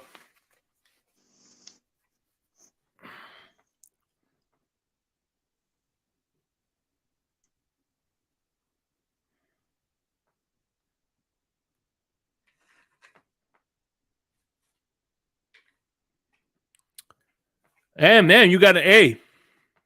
Dang. Sam Laporta was an A. Nick was a B. Trey Dean was an A. And the quarterback you got was an A+. So you got an A, bro. I'm trying to be like Jimmy Johnson's. Mm-hmm. Try to have the #1 defense in the league. Not in the conference, in the league. That's what we call ourselves, the legend killer. Hell yeah, that's what's up. Randy Orton with the RKO. Yeah. That's what's up, man. Two teams we need to take out. Buffalo Bills. Mm-hmm. I want them. I want them in a Hell in a Cell match. Yeah, but the only thing sucks is when we're in the Hell in a Cell, right we're about to beat them. Bill Belichick comes in with the money in the bag, the money in the bank. Yeah. And Hell the yeah. New England clam chowders and them too, cause it's still personal since '85. We could have been heavyweight champs.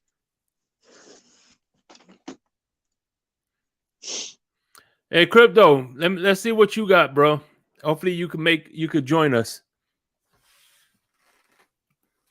Oh man, I dropped the link. So what else is new, bro? How you doing, man? I seen you on CB's show, man. I seen you got to talk to Brother Mace. How's he doing?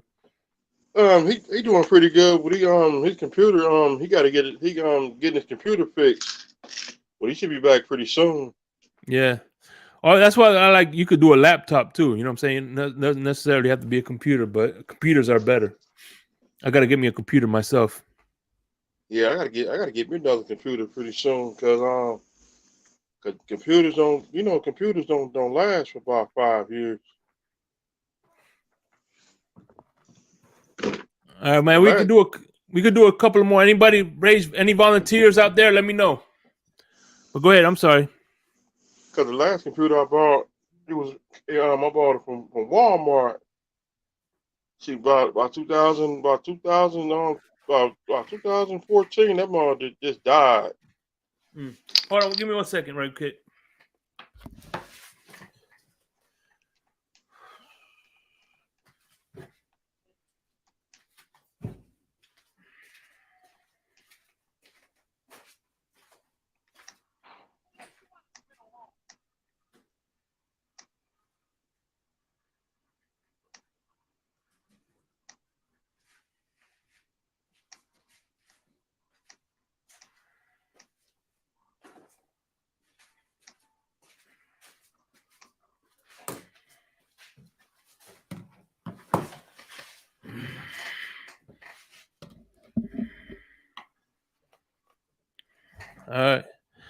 All right. Duke Tomlinson. I like that.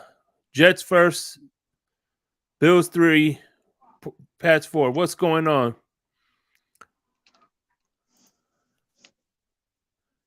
So that was a pretty good draft, bro. I'm gonna drop the link again. Hopefully not. No, I think I dropped it already. That'd be all right.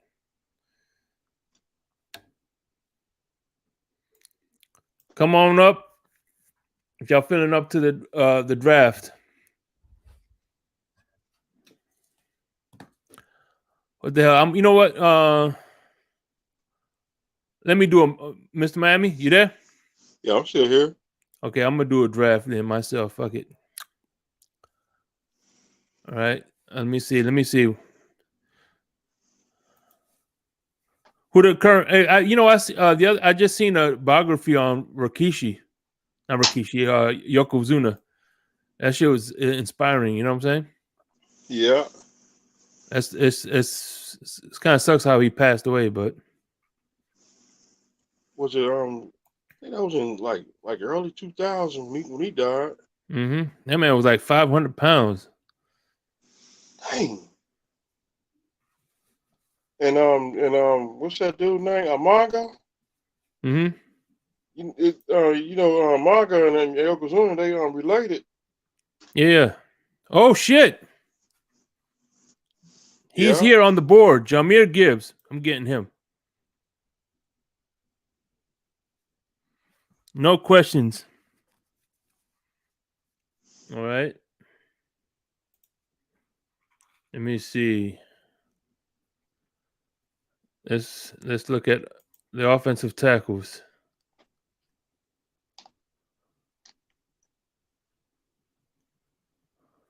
I'm getting the tackle Warner Morris.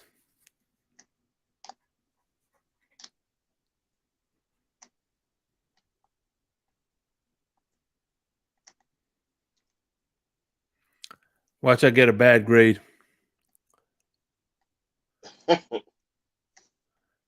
Yep. All right. We signed Robbie Anderson. Yeah. Tonight. Yeah.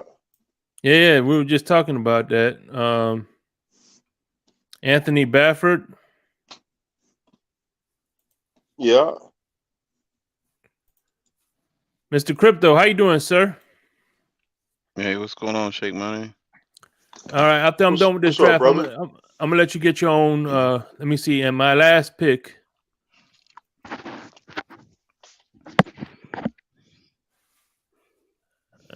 I was gonna say I was gonna get a quarterback, but nah, nothing I like here. And then all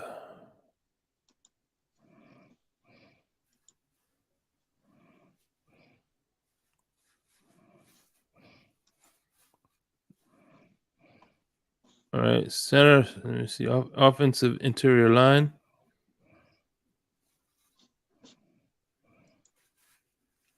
There. We do need depth at center just in case. I'll get this guy from USC. Mhm. All right.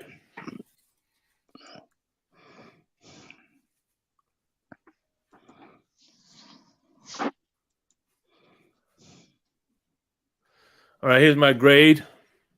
So how you doing, Crypto? Long time no see.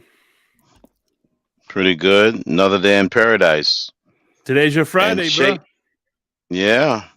And to quote our beloved favorite artist, "You're no son of mine."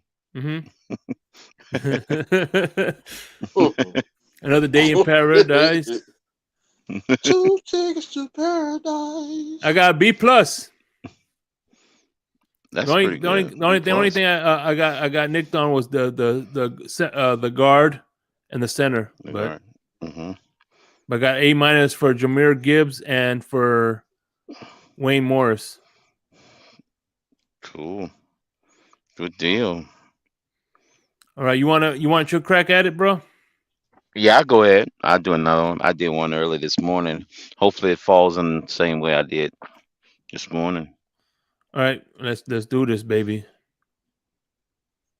I know there's probably going to be some offers by the time we get to my You pick. want to trade or you want to just go ahead I'll and accept an offer. I'll look at the first offer and then I'll offer a trade so just go to accumulate. Simulate Then I'll just pick the guy. Sorry, I'll start draft. I'll start the draft. Yeah, you can start and then let me get to The pick. see who. See who's offering me something to trade up or trade back. Trade back, maybe a couple slots. All right. You got Okay, wait a minute. You got 5 trade partners. How many trade? Nobody offer me anything at my pick. I'm on the clock now. The Giants are offering the 57th pick, and what do you want? Can you add something else to it? What else do you want? Oh, the Giants are offering the 57th. Yeah. What do you want What do you want to get? What do you want? What compensation do you want? Besides the 57th pick. Okay, 57th pick. They got the 89th, they got the 128th, they got the 160, 171, 209, 240, 243, and 254. Okay, give me the I'll give them the. Of course, they'll get my 51st, right? Mm-hmm. And then I'll take the 128 because I don't think 89 will do. Try 89. I don't know that'll work. No, not. So just do 128. They'll take that one. Yeah, 128 is fine. All right, they got it. So now, all right, resume draft. I got 128 for this year. Cool. Yeah. So now, all right, what position are you looking at? I'm gonna go with the because I can use that extra pick for a cornerback because I got to find excess replacement in this draft. Okay. Want to look at Want to look at cornerbacks now? I'll look at running backs. Who's on the board? All right. Then I'll go with cornerback for my next pick. You got Zach Chambord from UCLA, Devin Anker from Texas A&M. Achane, yes. Devon Achane, yes. That's my guy. All right. Draft him. You're not leaving that square?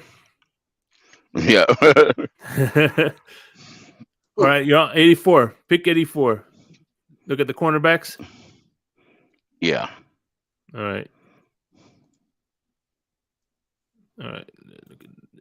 Defensive backs. Garrett Williams.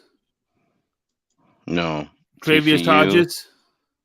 You see the players, right? Yep, I see him. Okay. So I don't have to say it out loud. Then fuck it. You could see it. Jalen Jones at Texas A&M. He's some good guys. I want to go with the. I think I want to go with the TCU guy. This guy right here. I'm picking. This is 84 picks, right? Yeah.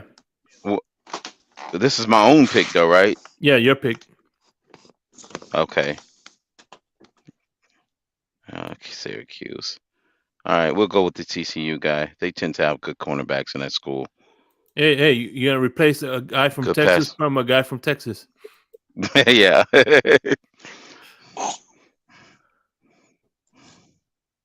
All right. Oh, shake money. Yeah, 128. I know I got one. Look at the centers out of Wisconsin. I know he's probably not on the board. I should have picked him there, but no. All right. We'll go center. We'll see what's the highest, best center available. Those are guards, my lord. I screwed that one up. I should have got an extra pick. I should have picked the center first, but that's okay. Mm-hmm. That's Oregon. He's the next one available. Holy He's one cow! of them. He's a 7th rounder by freaking. Yo, what's the defensive edge look like? All right, let's see. Because Wilkins is not enough thing. And tight end, because I would see who's the highest ranking tight end too after edge. Then give me who's the highest ranking tight end. Because Smythe is going to be most likely the number 1 going into the season. Edge rusher, there we go. Mm-hmm.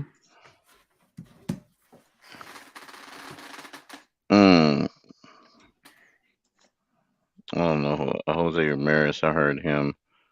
I don't know if I want to pick him. Let's look at the tight ends. All right. And then offensive lineman, Drew. That guy from Wisconsin who I wanted is off the board. Holy cow. Maybe I should have picked him first. Okay. Michigan. Oh, what's the Clemson guy? Let's go with the Michigan cat for now. Okay.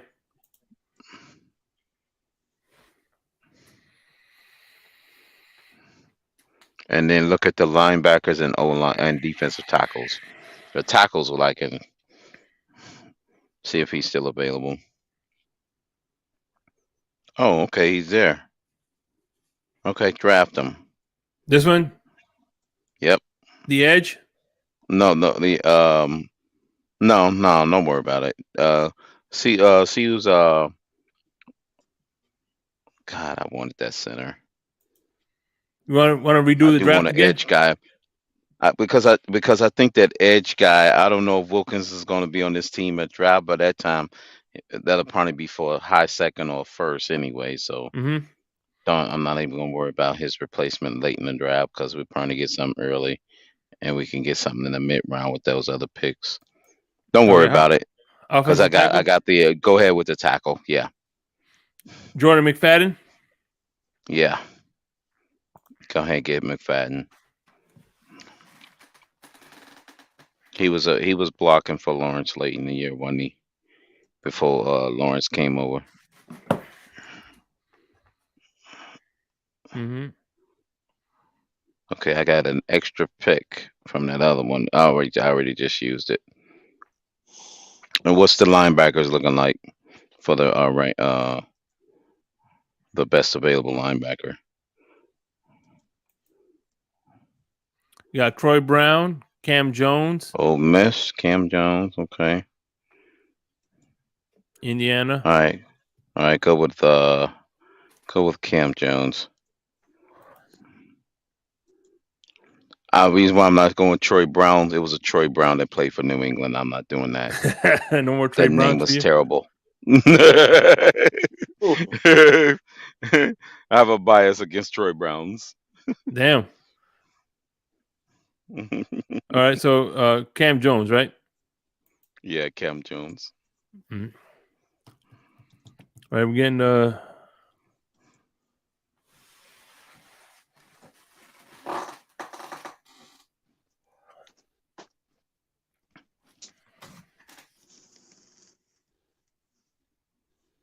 Crunching my numbers, huh?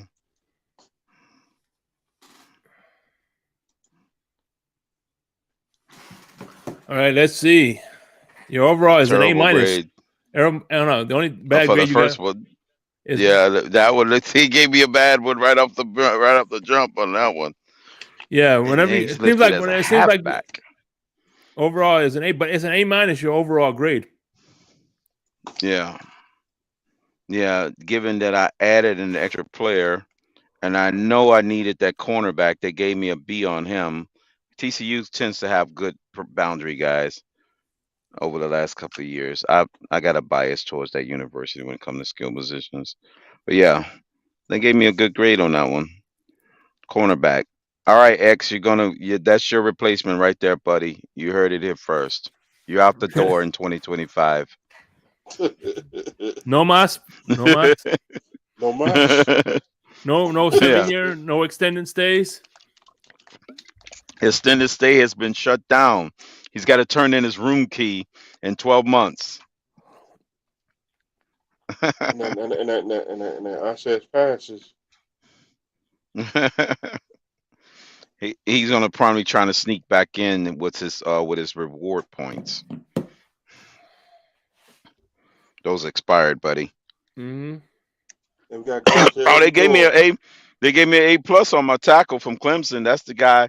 I think that was one of the studs up front that was blocking for ETN and what's his name, man. Those are studs. They gave me an A plus on that one. You can't go wrong with somebody who's blocking with the net offense. Yeah, man. Does anybody Yeah, want to chop ETN it put up up some good football? numbers on behind him. Dropping the link. Let's just talk some regular football now. I reckon. Shoemaker. I'll be glad the season here. But they gave me a bad grade on my halfback. Man, that was terrible. I was in the toilet on that one. I don't know if you've seen the one I did on Broken Takes with Ali. I traded up. Here, check this out. I traded up to the Rams pick, right? Then I traded our pick and next year's sixth for the Rams pick, right? Yeah. And Cedric Wilson. Okay. Then I traded back 2 spots and got an extra 100 pick.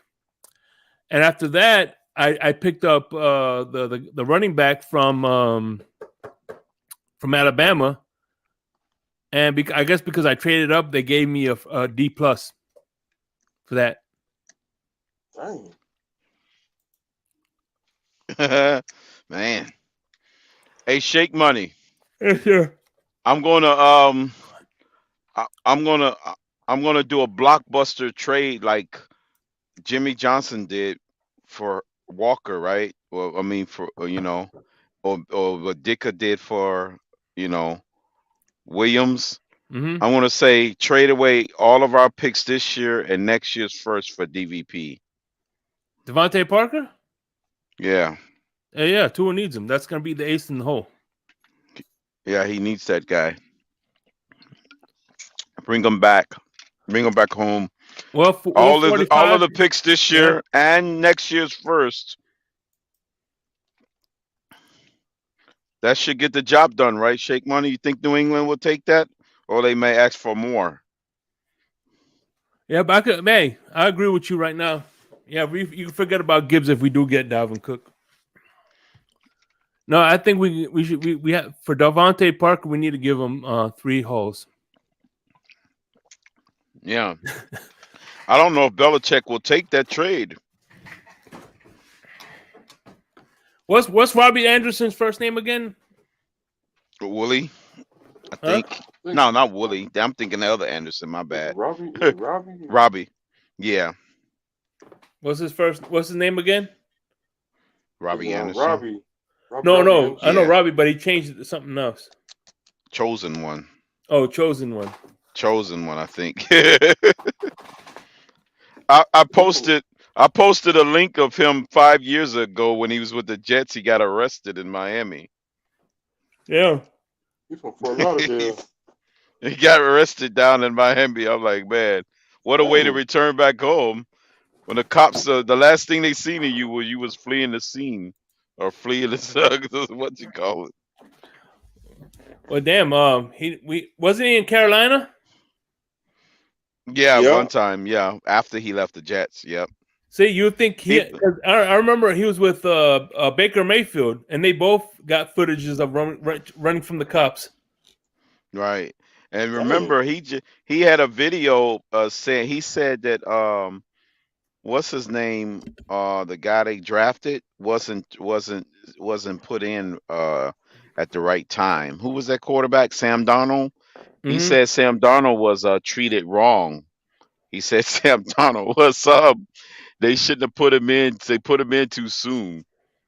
They didn't groom him right. I was like, wow. He had a ringing endorsement of Sam Darnold. Well, Sam Darnold. Remember, That explains Sam Darnold had Adam Gase to coach him, so that was his first strike. Right. So if Robbie Anderson is out there saying that Sam Darnold didn't get a fair shake, then obviously we know what he think about our quarterback now. Mm-hmm. Well, I mean, like the one thing that you harped on when you wanted to get rid of DVP. That's the only look. I like DVP. Me and you, we've had many arguments on this discussion. But the one thing I will concede to you about DVP was the fact that he wasn't a scheme fit. And I was like, you know what? From that viewpoint, I agree to get rid of DVP because of he wasn't the scheme fit. Right. Maybe Robbie Anderson was more of a mold that they're looking for. You know what I'm saying? Those quick, shifty guys that kind of Tua's used to throwing to. Right. Because he had them throughout his whole life from high school through college. Yeah, he never had a 50-50. That was no DVP type player on Alabama's roster throughout Tua's whole career. No. No, not at all. He's accustomed to the shifty guys, the speedy short guys. You see Burrows, how tall is he? About 5'10"? Mm-hmm. Yeah, so they don't, those guys come, Yeah. Duke Tomlinson, yes, I understand DVP couldn't separate, but he could high point the ball. I think when you had someone like Tua used to throwing the ball low, not high. Mika Fitzpatrick. Fitzpatrick. Yeah, Ryan Fitzpatrick. Yeah, Fitzpatrick. Yeah. Now, if Jeff George was our quarterback, I wouldn't mind keeping DVP.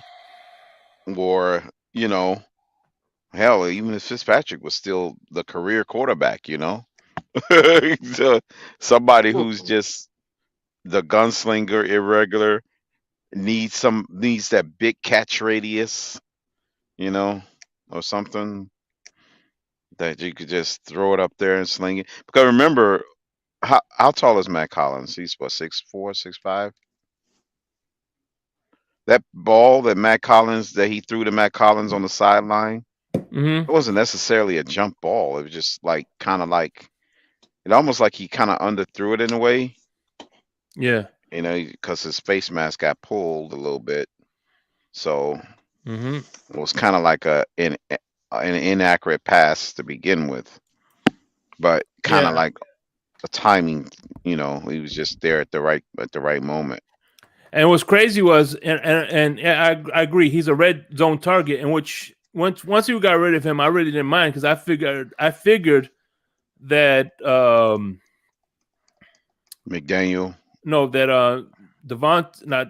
Gesicki was going to fill that role. Have enough room, yes, and Yeah. he did in that game in Baltimore. He showed you that he was Mhm. able to go up and get the ball. Yeah, and So it was, and that was in the end zone. So that was the type of pass that that Parker would catch, or we used to. It wasn't like that was a big void because Gesicki showed you he is capable of catching that type of pass. So we didn't really, you know what I'm saying, from that standpoint, didn't miss nothing. Because we already CCR had a brings receiver out in the room that can do it. signing Anderson doesn't look good for Eric E. But I don't think I don't know. it's. It'll be some competition. I think AZE is going to get a fair shot. I think Easy is going to stay because we're paying him peanuts. I think it's yeah, he'll get a shot. Cedric He'll get a Wilson. fair shot. They'll keep Easy. Yeah, but it does. Wilson is gone though. Wilson's probably gone. He's probably going back to Dallas, and he's probably going to have 1,000-yard season. And we were like, man, we should have kept him. You know how we get. What kind of season do you think? Wilson had a good season before he came to us. Hey, how mad would you be if second with the first pick of Miami Dolphins, pick 53, Dolphins select wide receiver? Oh man, that would be so like McDaniel. They throw this fan base in an uproar. I mean, I wouldn't. I'm not gonna. I'll be honest with you. I won't even be mad at him. I would like that'd be so Dolphin like. It'd be like I'm immune to it already. So I'm used to the crazy, terrible, freaking decisions. So I'm kind of like inoculated against that kind of a move. Hell, they could pick a long snapper from Appalachia State, and I wouldn't be pissed off. Because it's par for the course. It's par for the course, you know. That's crazy. I'll be like, well, maybe he can play some running back or tight end from time to time. Mr. Miami, what are you thinking about, brother? You there? I wish we could trade owners too. What owner would you trade for if you could trade it for an owner? I will get who's that owner for the Jerry Kansas Jones? City, the assistant VP of the KC. Mm-hmm. For the he goes this just in. Bring back Peterson. Miami Dolphins traded their entire draft class for Rob Schneider. Scott Jackson said he wants to trade Tua Tagovailoa. For who?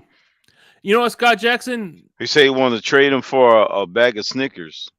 Hey, Scott Jackson. Scott Jackson, you want to do a draft? I've been asking Scott Jackson if you want to do a draft. He ain't never said it, so I could do it. I'll do it. I wasn't going to do another draft, but if Scott Jackson wants to do a draft, I'll do a draft for Scott Jackson. So let me know if you want to do a draft, man. I'm here for it. I get that owner from Kansas City. Yeah. MCCR. I'll take the assistant GM. So that's who's going to be the quarterback. No, bird.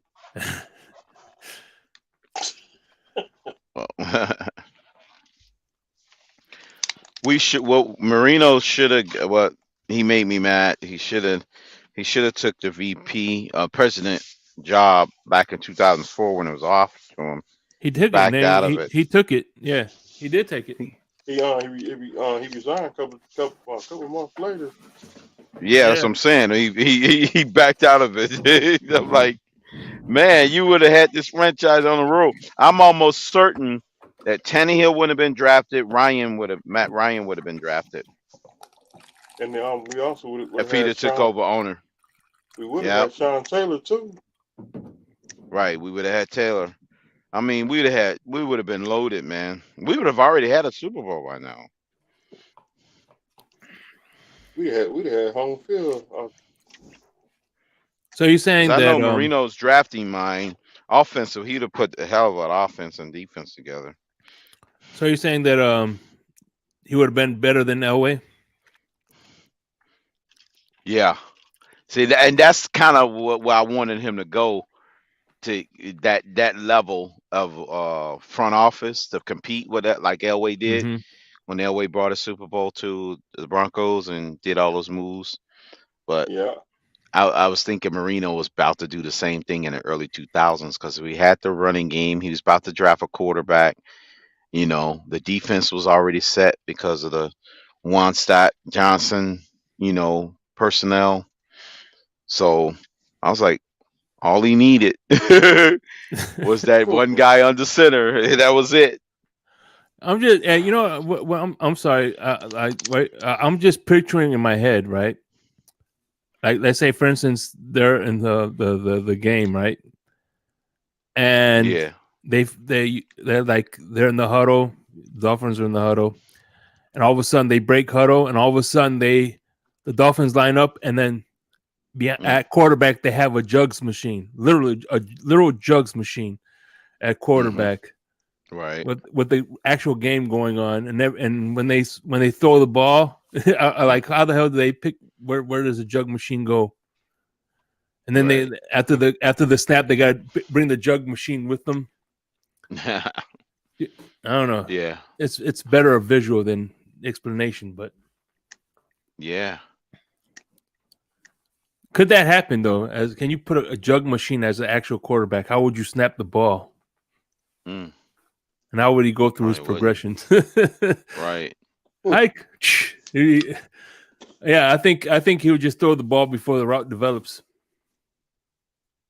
There'd be interceptions. A touchdown. Wow, now I got to hear Alex for the rest of the next 2 days about the freaking Knicks. They won? Yeah. Yeah. Dang. They pulled off the upset. Game 1. Wolf 45 says, let's trade our fans. So did the Kings win. They upset the champions. What fans Wow. do you want, Wolf? Do you want Philadelphia fans? Do you want the Patriots fans? Or do you want Arizona fans?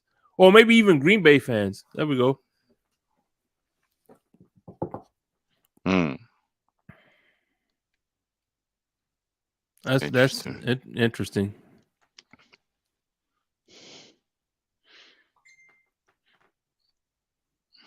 Where did Ali go?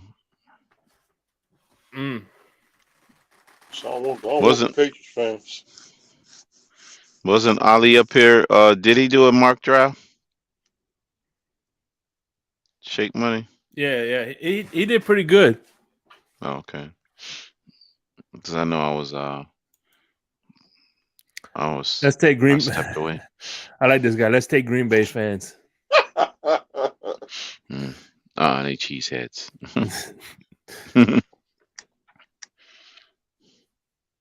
American Oh, Swiss cheese only. Yeah. From Publix. You on the west coast of Florida, Shake Money? Yeah, I'm on the West Coast. Okay. So you right down the road from Lewis. Yeah. Not bad. Oh, man. Here we go. Here's a question. Would you consider trading up for Washington tight end? Shake. Who's Washington's tight end? You talking about Darnell Washington? Let's look at Darnell Washington. That's a good question. I'll look up now. From Darnell Georgia. Washington. According to Wikipedia, Darnell Ernest Washington is an American football tight end for the Georgia Bulldogs. I would maybe a few snot. Yeah, he's 6'7". Wow. Yeah, he is big. He's like a guard playing tight end. It depends. It depends. I want to trade up too far, but if I could give, if it doesn't take much compensation, yeah, I could see myself trading. Giving like swapping picks and maybe giving up Cedric Wilson or Noah to get maybe Cedric Wilson. Yeah, I would trade up. I would swap picks, trade Cedric Wilson if I could move up to and he's available. I would say the furthest I would move up will probably be, I want to say probably maybe 10 slots, because after that it'll be too high. But yeah, he's somebody that will definitely be interesting. I don't think he'll make an impact this year, but I think that he'll definitely be worth it, because we do have a good tight ends coach. At least that's what they tell us. With the guy we have now,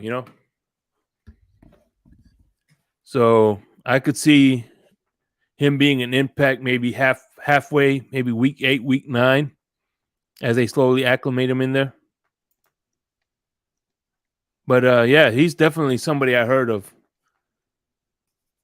He's a huge dude, man. He's going to be a blocker. He'll be effective in the run game. Yeah, and it's definitely somebody you could use in the goal line. But someone 6'7", or you could use as an extra lineman. But knowing the Dolphins, like you said, we'll probably draft another wide receiver. They might draft another defensive end because I don't think Alpha gonna be here. I don't think he's gonna be here too much longer. Agba? Yeah. Or he's at the age where he's gonna be breaking down soon too. So, but tight end is definitely a need. I like Durham Smythe, and from what I heard, that guy that we brought in from Denver, I believe it was. He's like a good run block tight end. So the good thing about having Durham Smythe and him is you could kind of run your traditional 22 personnel package,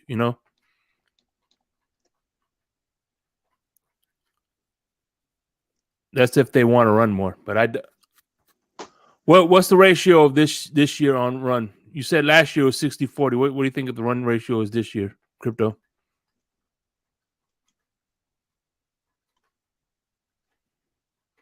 Can you hear me? 60-40. It was more like I'm probably going to take it a couple of ticks up. I'm gonna say more like we'll say 63-37. So they're gonna pass more still?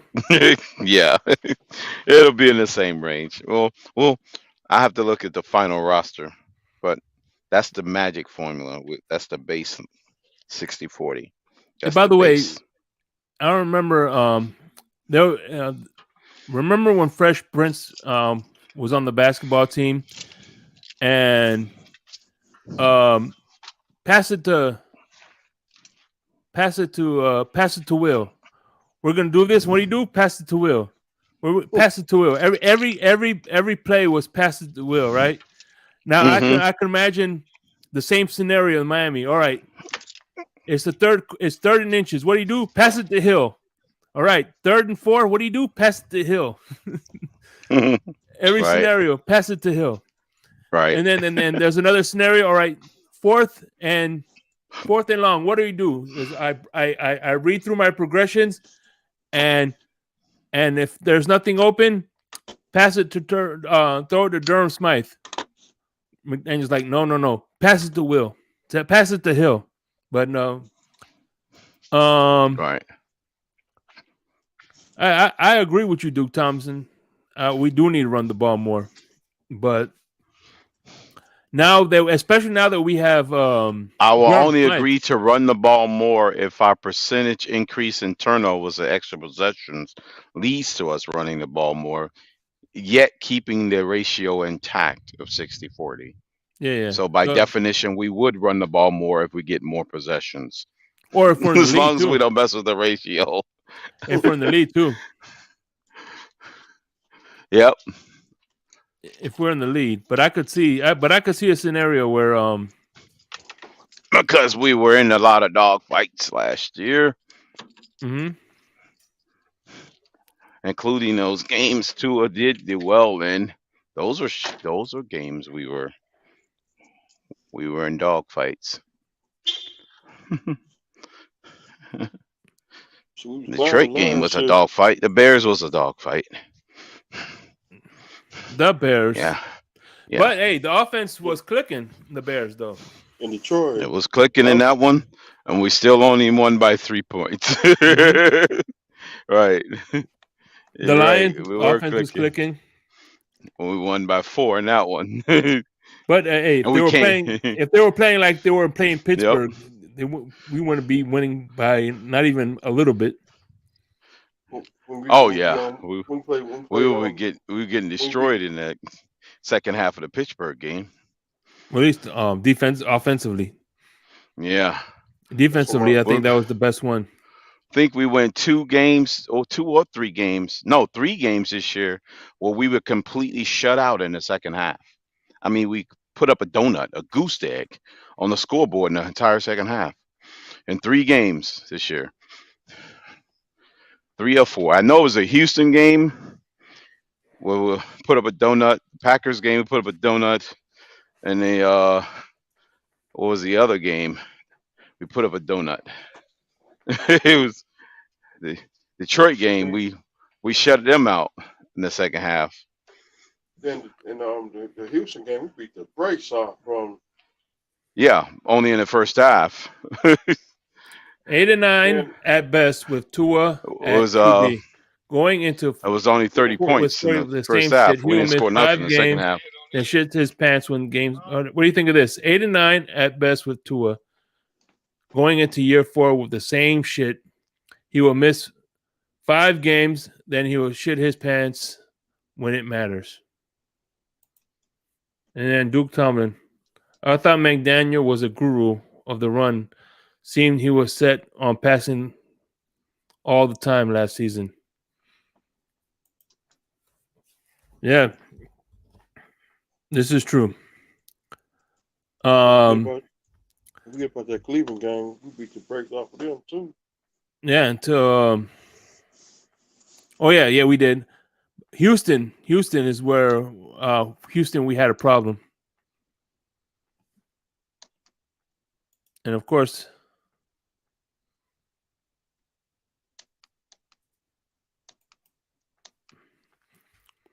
I mean, one can make a case that not saying it's right or wrong, but one can make a case that he was trying to make Tua, out to be this Patrick Mahomes type of quarterback. But I think it's not a bad thing, like he says, that he values his weapons. What was that, Shake Money? He's saying that that McDaniels values his weapons, but at the same time, you gotta spread the field so they won't, key in on those weapons right on 2 people, right? Take 2 people out of the offense, your whole offense shut down.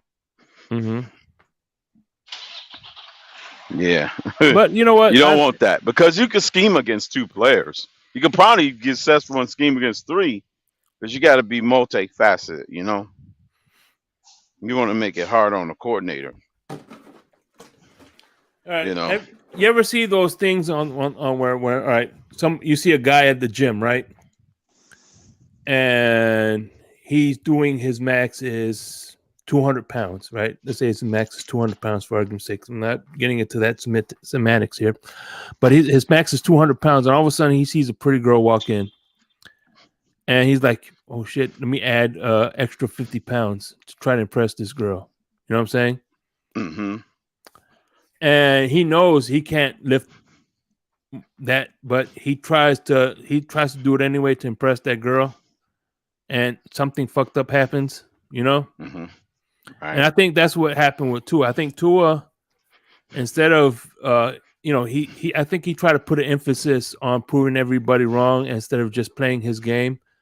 If you would have played his game and tried not to prove the doubters, right. You don't have nothing to prove to the doubters. Always trying to prove, yeah. You know what I'm Twitter saying? posts here and there trying to Mhm. disprove the Oh, doubters. because he was taking Yep. shots. Oh yeah, I could throw the deep ball now, but you know what I'm saying? You know, at the end of the day, bro, you have nothing to prove to Right. anybody, bro. The only person you Exactly. have to prove yourself to is the coach. And I think the coach believes in you enough so you don't have to try to outsmart your common sense, you know? Right. So I think if he sticks to his game and not try to do too much and just And the coach help him out, Shake Money. mhm. McDaniel got to help him out by not telling his star wide receiver 2,000 and letting people know that's your only focus. You know, Yeah. yeah. McDaniel's got to help Tua out. You know, refocus on ball distribution. Yeah, it's a team game. And I think we have the right pieces to make that happen. Mm-hmm. Yeah. Yeah.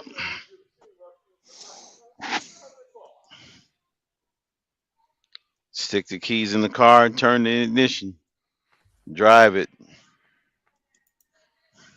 And a 79 Fleetwood with some Well, swingers.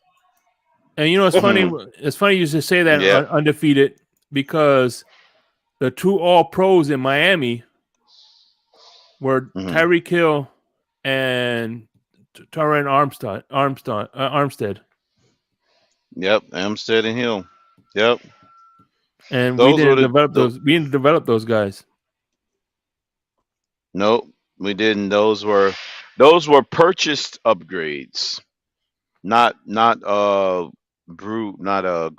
upgrades like somebody we developed. Those were we went to the stockade and I want this many pounds of beef. Mm-hmm. This is gonna cost me $4 million per pound. All right, butcher, hand it over to us.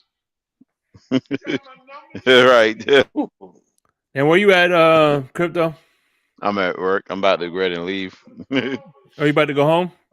Yeah, I'm about to go home in a couple of minutes. Okay, that's what's up, bro. It's your Friday too, right? You have the weekend. Yep. What are you doing this weekend? For your weekend, Well, rather. Stuff, just finishing up stuff around the house. You know, just some Is that your things I'm doing bathroom? at the yard. I wish that was. I want it to be. That's gonna be my new design. That's Mm-hmm. actually a bathroom in Mexico. That's like one of the most famous bathrooms in the world. Mm-hmm. And that So was in the yeah, elevator shaft, right? yep. So 15 stories that separate that glass floor and you in the bottom. Oh man, you better hope that's a Hey, fucking strong bottom. Right. Yep. if you know You if I cut on walk on it, you cut on if the I walk light. on, The thing yeah. is, that's why they call it the most scariest bathroom in the world because you walk in there, the lights are off. As soon as you hit the light switch and you see, you get that sensation of falling, but you're Mm-hmm. not because that's all you see is just you know that hole, with lights down there. But you don't recognize the floor you're standing on. You automatically think you're falling. Mm-hmm.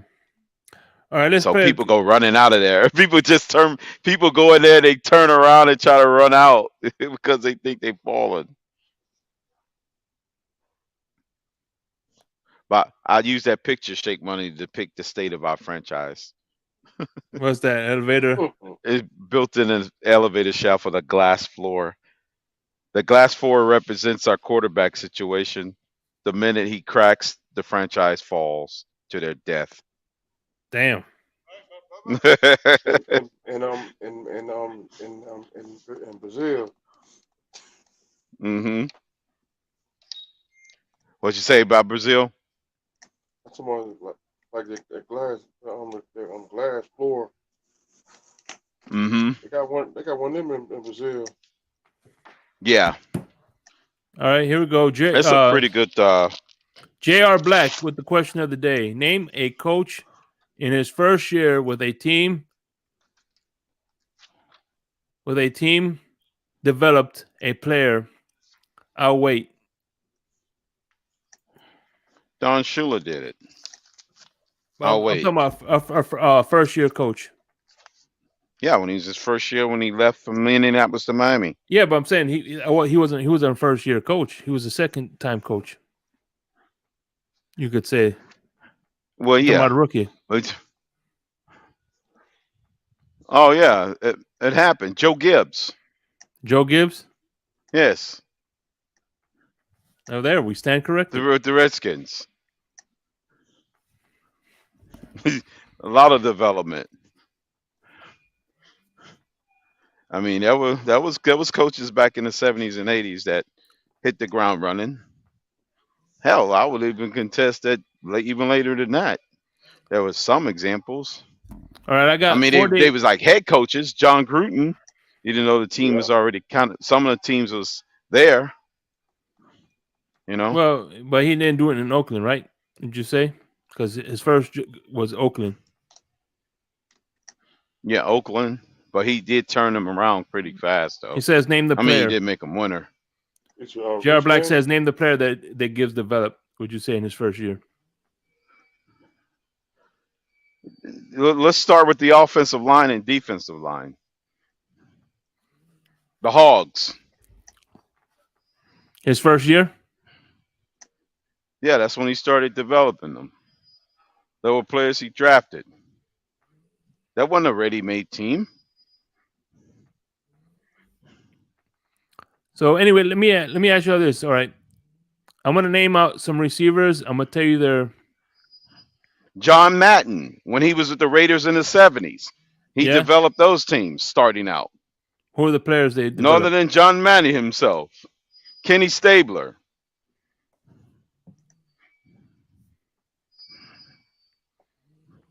Plunkett. Jim Plunkett. Jim Plunkett.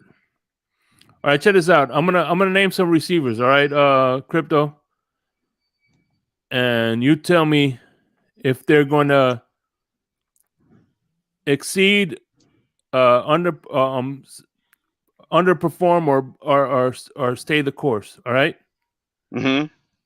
Tyreek Hill, he had 1,700 yards. Exceeds. He's going to exceed this year. Decline or stay the course. Wait a minute. Repeat that again. Tyreek Hill. Okay, what was the original question again? Repeat it for me again. I'm gonna name his stats. You tell me if he's gonna exceed, decline, or stay the course. Like, kind of. Oh, okay. Exceed, decline. Okay.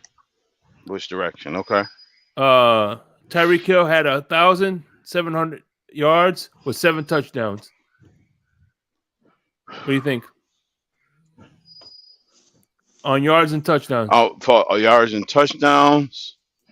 Duke Tomlin says already come in with decline. Slight decline. How about touchdowns? If the distribution is different, stay the same. So I don't got. He's not a high volume touchdown guy.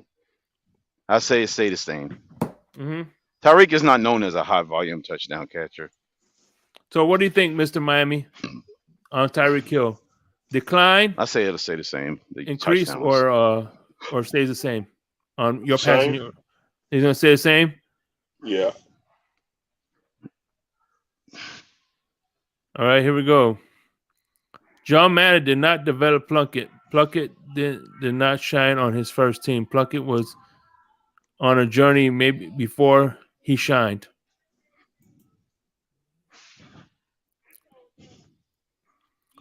So what about Jalen Waddle?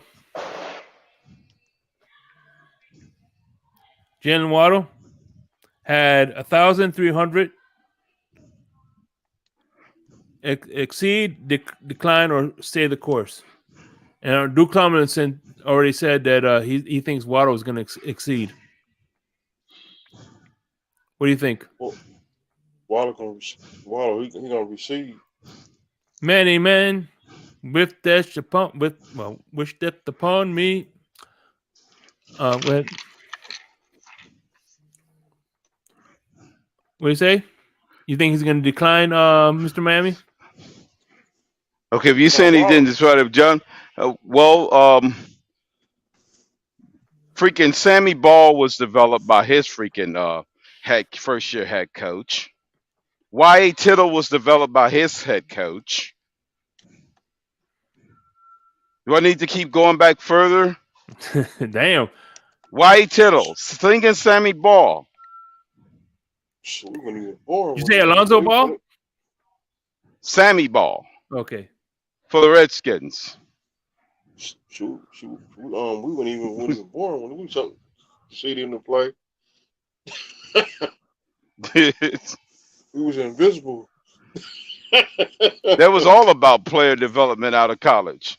Guys like that. Those were plumbers that came out of nowhere that was working at the local freaking damn repair shop. By definition, they was always developed because football wasn't a freaking, it was like a 9 to 5 job. Mm-hmm. But hey, I agree with J.R. Black, though.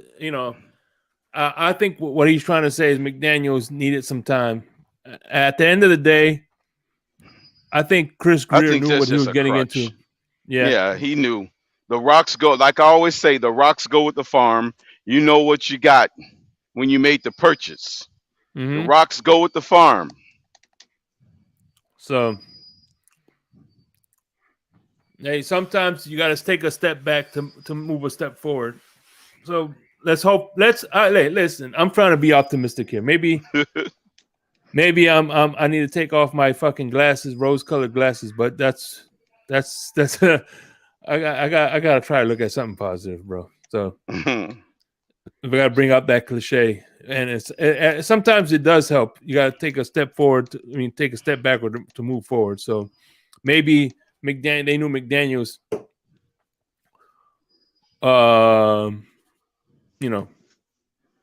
They saw something in him that he's like, hey, let's do the long-term thing here. You know what I mean? But we'll see. Time will tell, like TD says, right? Well, yeah, but the thing is, like I always said, I was the only one used to say Yeah. this, Jake Money. Yeah. So I used to always say, this coaching staff was born on third base. So therefore, the table was already set. All Mm-hmm. you need to do is hit a single. So I don't want to hear this excuse that you need 15 years to develop players. You were born on third base. Your last administration was born in the dugout. Mm-hmm. So hit the single, get your man back at home plate. This team was stacked. Yep.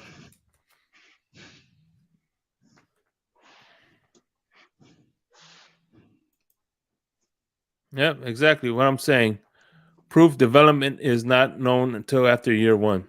So we'll see. I mean, it's a double-edged sword, you know what I'm saying? Because at the same time, well, I'm gonna do the pros and the cons here, okay, with the year two scenario.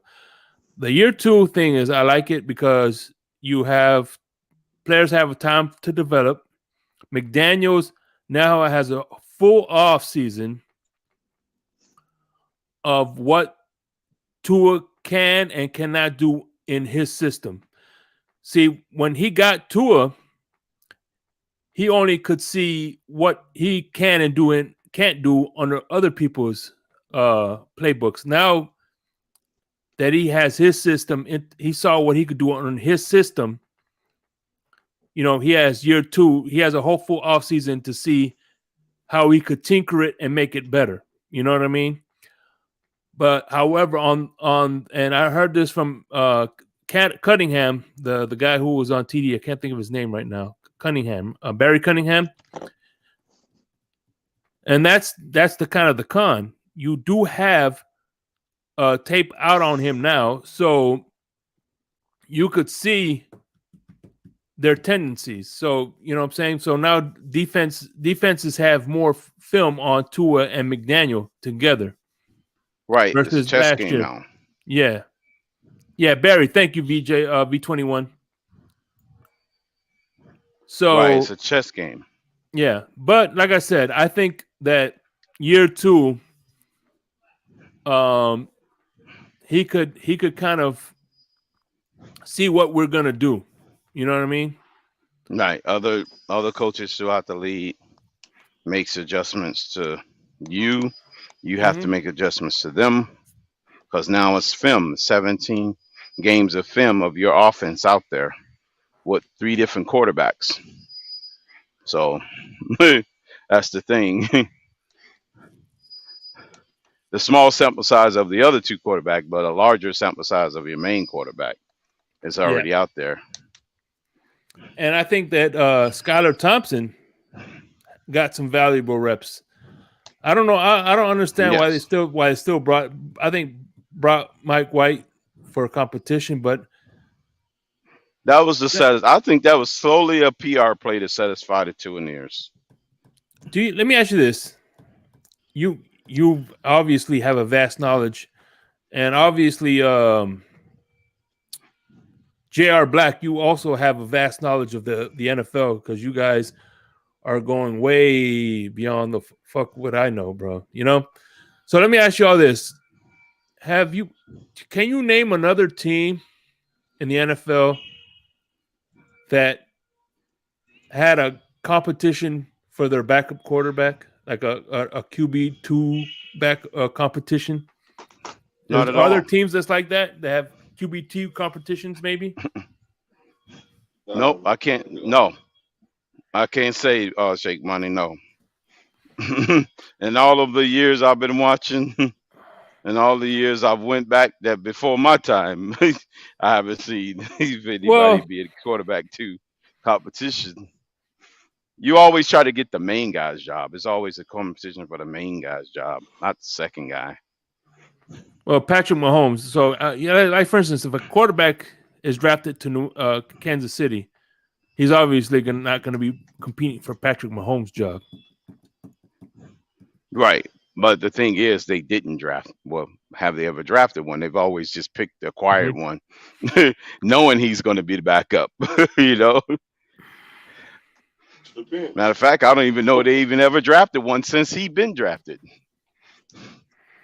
They just kind of like picked up quarterbacks, you know? There you go. See, this is why I specifically asked for J.R. Black here. Scott Mitchell beat out Doug Peterson. Doug Peterson is the end of his career. I remember that too. Who? Well, he was already the 3rd string quarterback already. Yeah. He's already existing on a team. He didn't come in from an outsider. So, I think Doug when Don Shula got his, he's at the end of his career. By the way, when Don Shula broke the record for coaching, whatever, he was Doug Peterson was a QB. Yeah, and that was against the Eagles. Yep. But that man was already at the tail end of his career. Yeah. But either way, I think Peterson got you know that did you know that whatchamacallit, because I remember I seen a stat in the 20 years that Brady was in New England, Patriots drafted 9 quarterbacks. In that 2-decade span. Yeah, they drafted 9 quarterbacks. Because they were trying to throw shade at Miami because think about this. And it wasn't 20 years. I would say 18 years. Either way, let's say 17 years, they drafted 9 quarterbacks, right?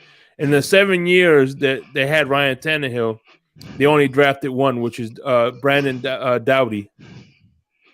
And I don't know where the hell he's at nowadays.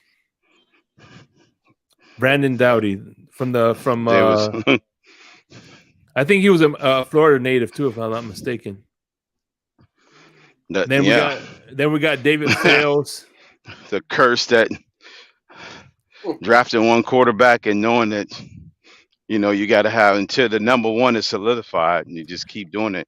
Then the older Brady got, they knew eventually he can call it quits. So they were just preparing themselves for the inevitable. But they just know Brady was going to delay it as long as he did.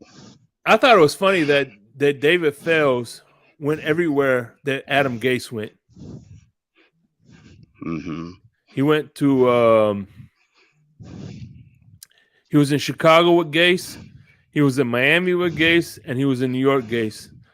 I think he forged his ID and played as a high school student in the high school with for Gase. He's like, damn, you look awful old for a high school student. He did the Sam Madison.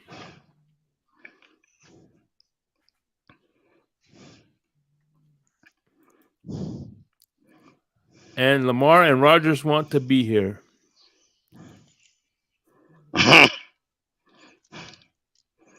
Yeah. Only if we had different front office personnel, they would be here. True. They would be here. Yep.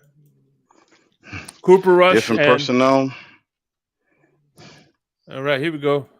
We had our draft. What's up, Big John? I just wanted to say what's up to you guys. I heard you guys on. I said, let me drop in real quick. See what the hell they're doing. Hey, what's happening, man?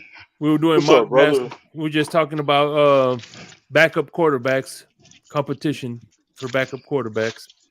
Oh, yeah? Crypto, my favorite motherfucker. How you doing, bro? I'm doing good. It's another day in paradise. Yeah. Y'all, let me ask y'all a question. Y'all think that they're gonna get this guy from Minnesota or what, bro? Because I saw we got Robbie Anderson. Yeah, for sure. Cook. This is unfair. But this is just picking up old retread. We should have gotten Robbie Anderson maybe 4 or 5 years ago. Yeah, when he could actually run. We tend to do that. We tend to get guys that's on their last leg. It's like the cigar butt. You find that last cigar butt on the floor, and you maybe got one puff left out of it. One puff left. That's what the Dolphins do. This is a cigar butt approach. I get you, Crypto, but even on one leg, Robbie Anderson is faster than Cedric Wilson. But he's not better than Cedric. You don't think so, man? No.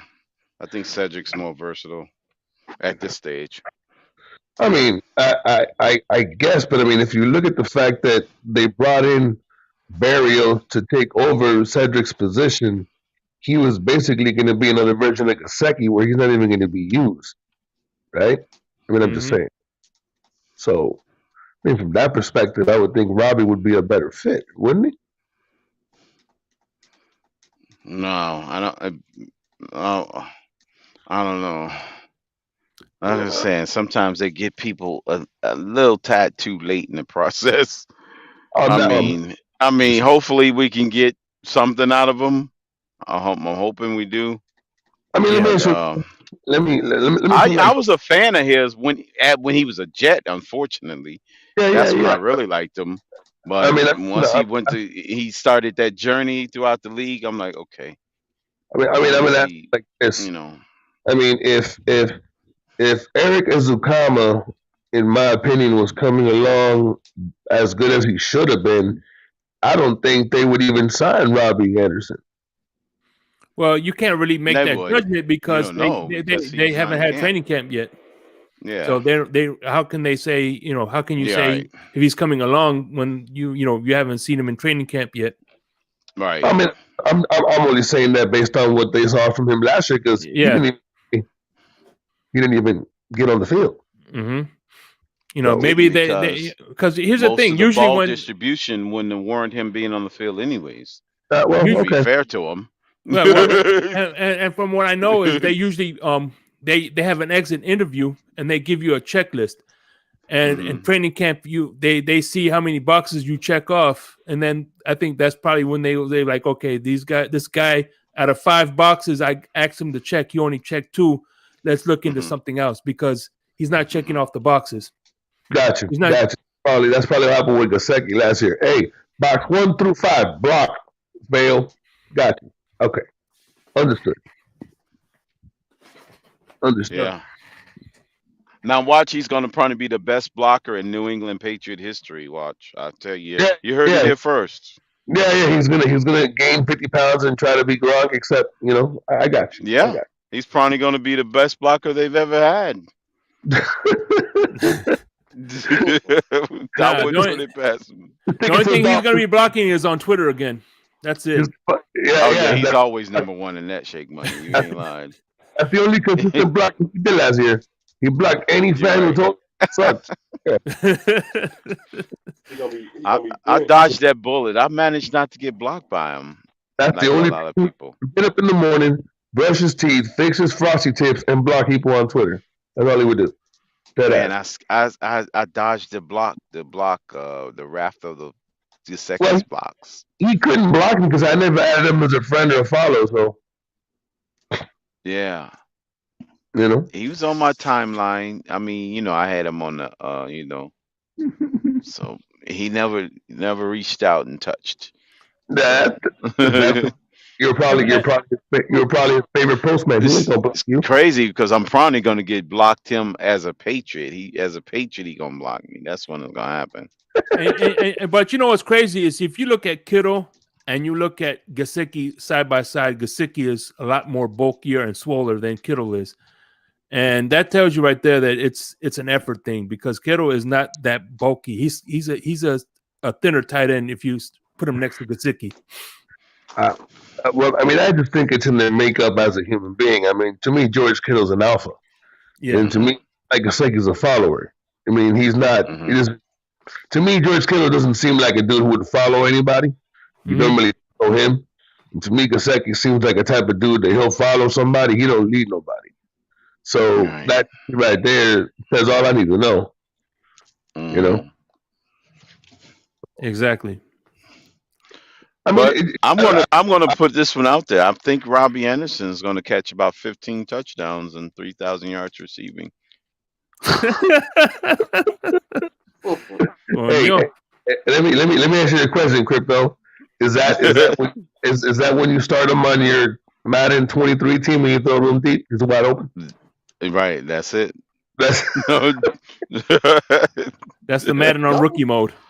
This guy, yeah. Robbie Anderson wide open by 15 yards, touchdown. Gotcha. Yep. He's going to be on my all Madden team. So let me ask you a question. If they bring on Dalvin Cook, who's the odd man out in the backfield? The who? Odd man out? I would say Gesicki. I'm not Gesicki.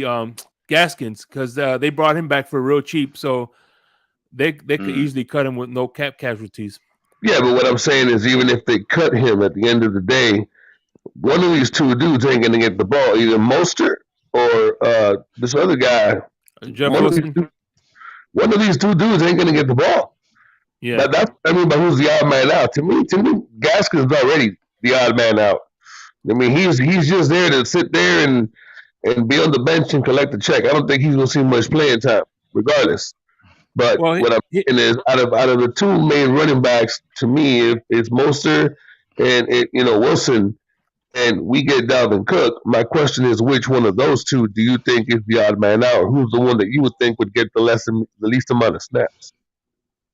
I think Mostert is going to get still. I think Mostert will still get his snaps, but I think Wilson will be the odd man out. But the thing about this is, you got to realize is that Mostert and Dalvin Cook both have a history of getting injured frequently. So Jeff Wilson is a great safety blanket. He's going to play a couple of games this season because you know what I'm saying. Yeah, that is very true. But that's what I'm saying. Assuming that they play healthy. We can say we unfortunately we could say the same thing about my favorite Dolphin, who happens to be Tua. But at the end of the day, you expect Tua to miss at least 2 games.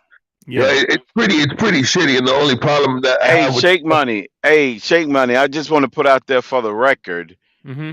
Chad Henne was the guaranteed backup for freaking Mahomes. There was no competition for that spot. He was a shoe in for that because when he was our backup, he was a freaking, Well, he the also competed guy. with Matt Moore too. And At Matt one point. Moore, once Matt Moore got dispatched, he knew he was the next man up. There was nobody that was in that room, and KC that I want to listen to the press conferences of these coaches saying that of Andy Reid saying that there's going to be a backup for number 2 in Kansas City. I'll wait. So Miami is the only team that do stuff like that. They're the only ones that put out in the public that we're going to be competition for number 2.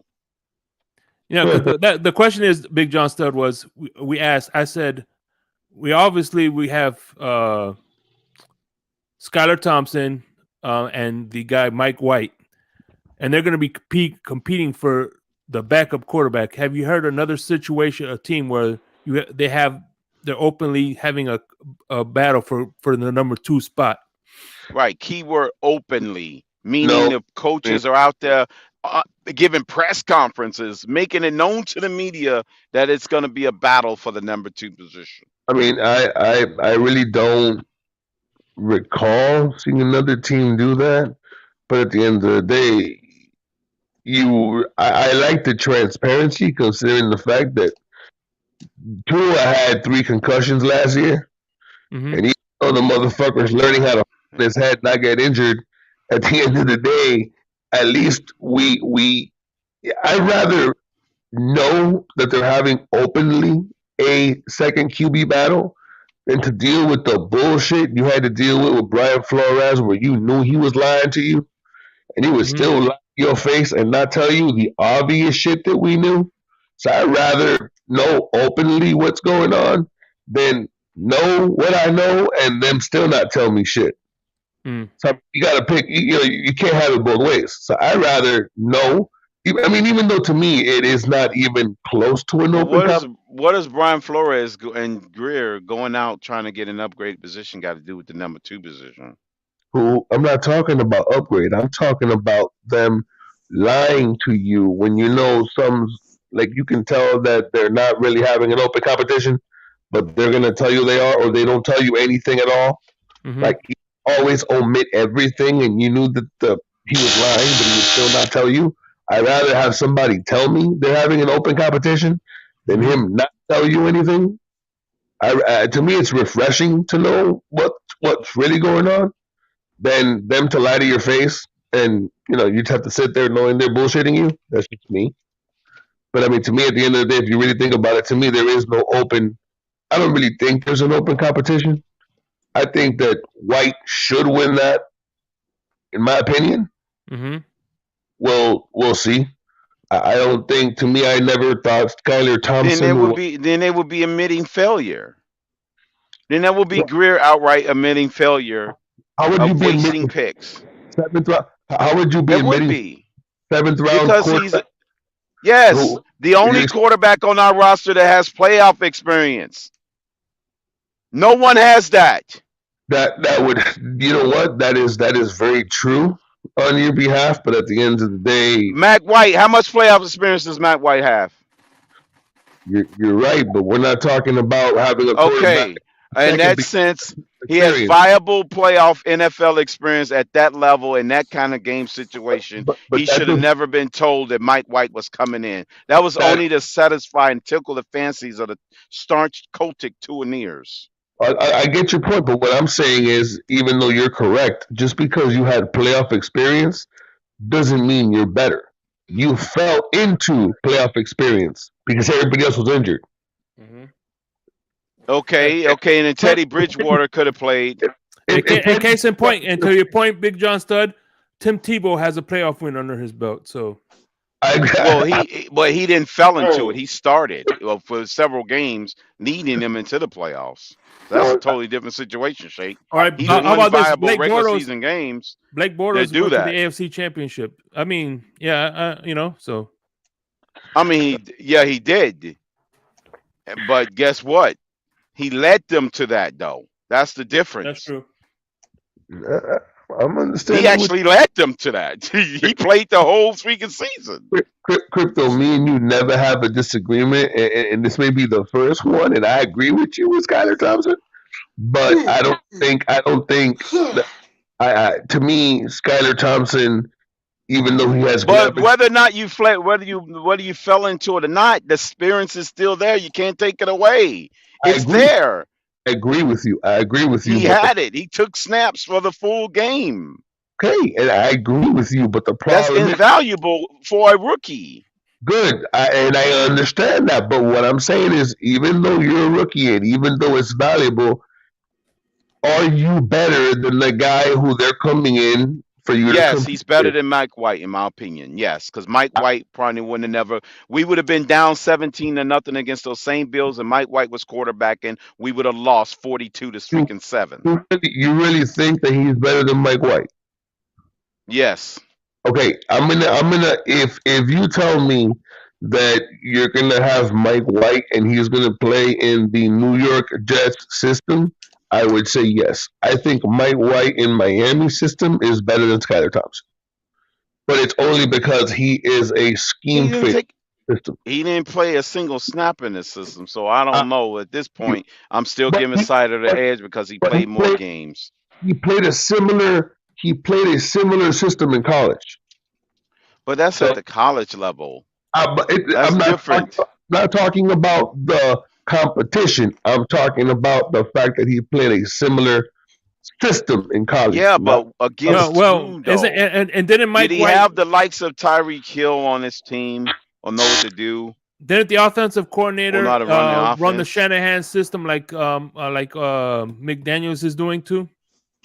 all I know is they liked what they In saw. K-State, they did that too. I don't know. They did similar concepts. That's why you think they grabbed them and reached in the 7th round and took a chance.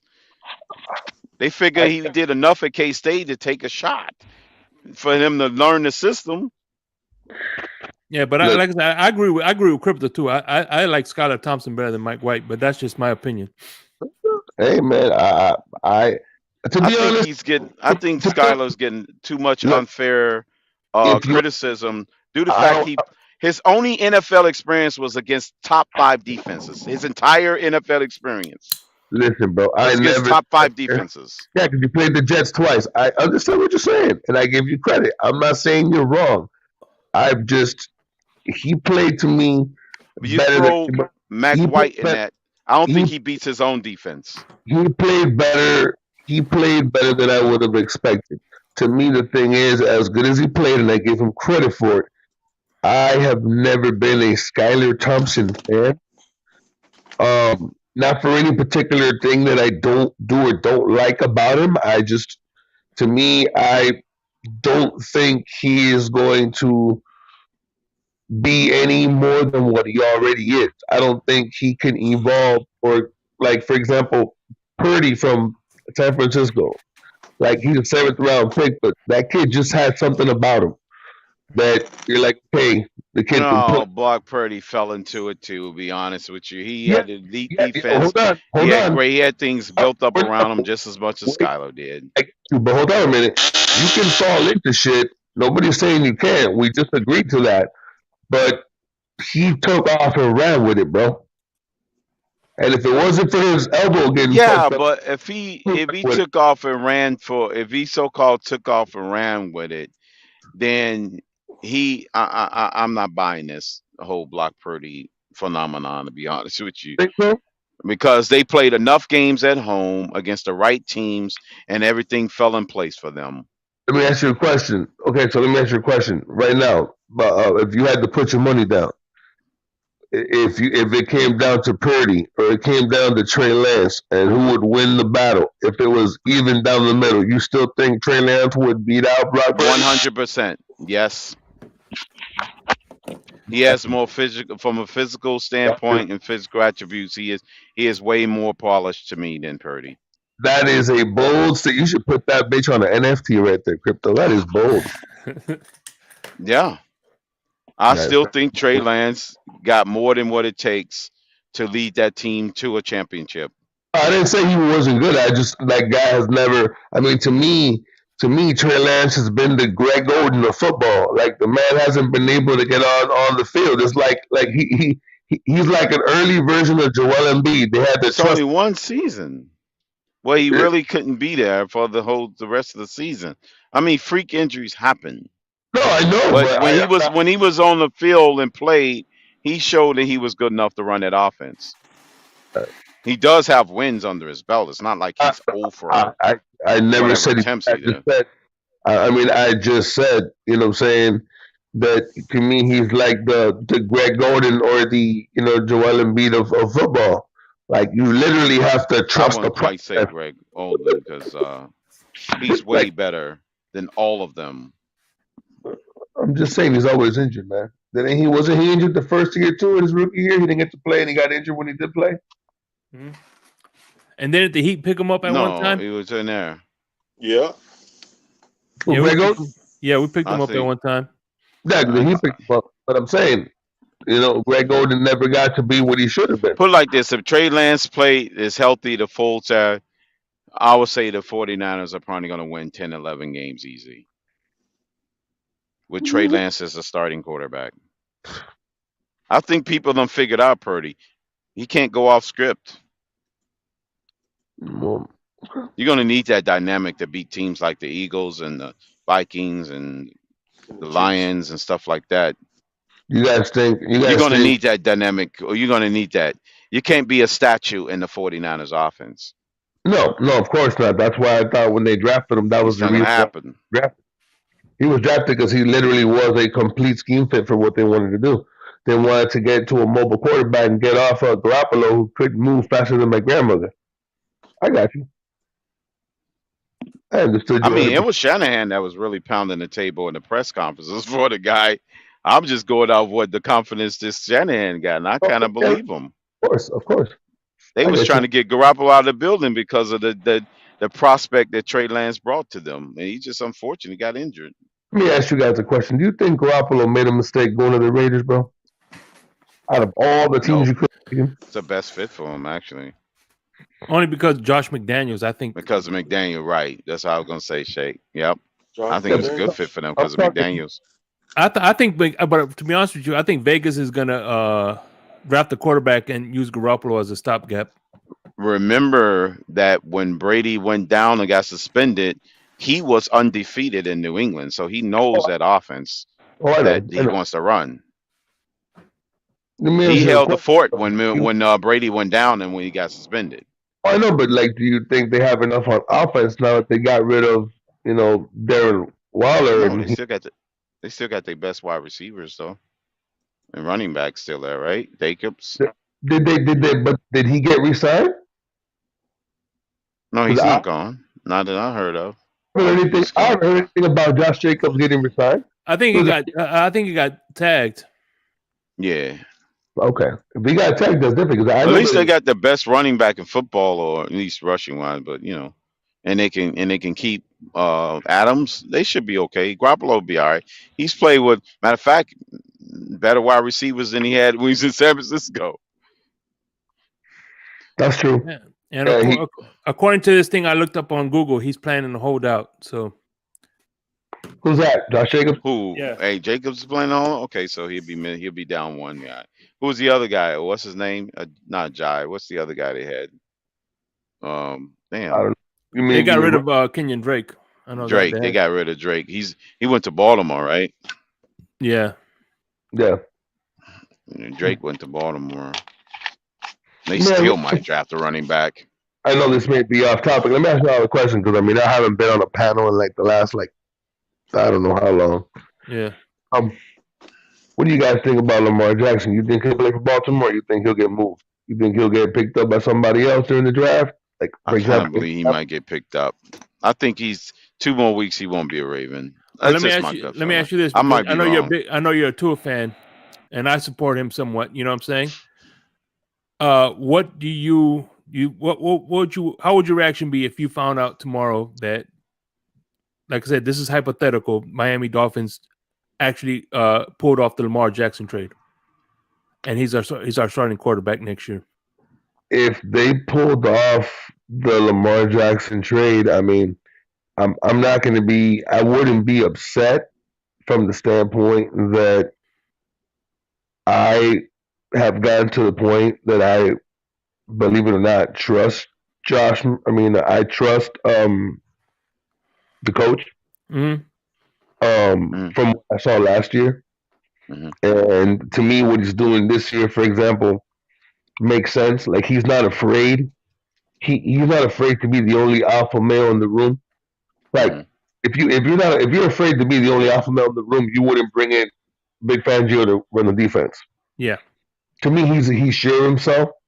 So if he made that decision, me knowing that he is sure of himself, I wouldn't have an issue. My issue is when you make a decision based on the fact that you think something, but you're not even sure what the fuck you're going to do, because Brian Flores didn't like Tua, but Brian Flores didn't like anybody. He didn't like anybody to question anything he had to say. And you can't live life like that. You have to have somebody who you can't. Every day you learn something new. You can't. You know everything. Every day somebody's going to teach you something new. So the fact that he was unwilling to have somebody try to teach him something or tell him something, he got rid of the guy who was coaching for Detroit. I forgot his name right now. Yeah, Jim Caldwell. Jim Caldwell. He got rid of Caldwell, and he brought in. He didn't get rid of him. Caldwell stepped aside on his own. He was sick. Well, Caldwell did not want to deal with his bitch ass. That's why Caldwell left. That's speculation. Where are you getting that from? See, you spreading propaganda.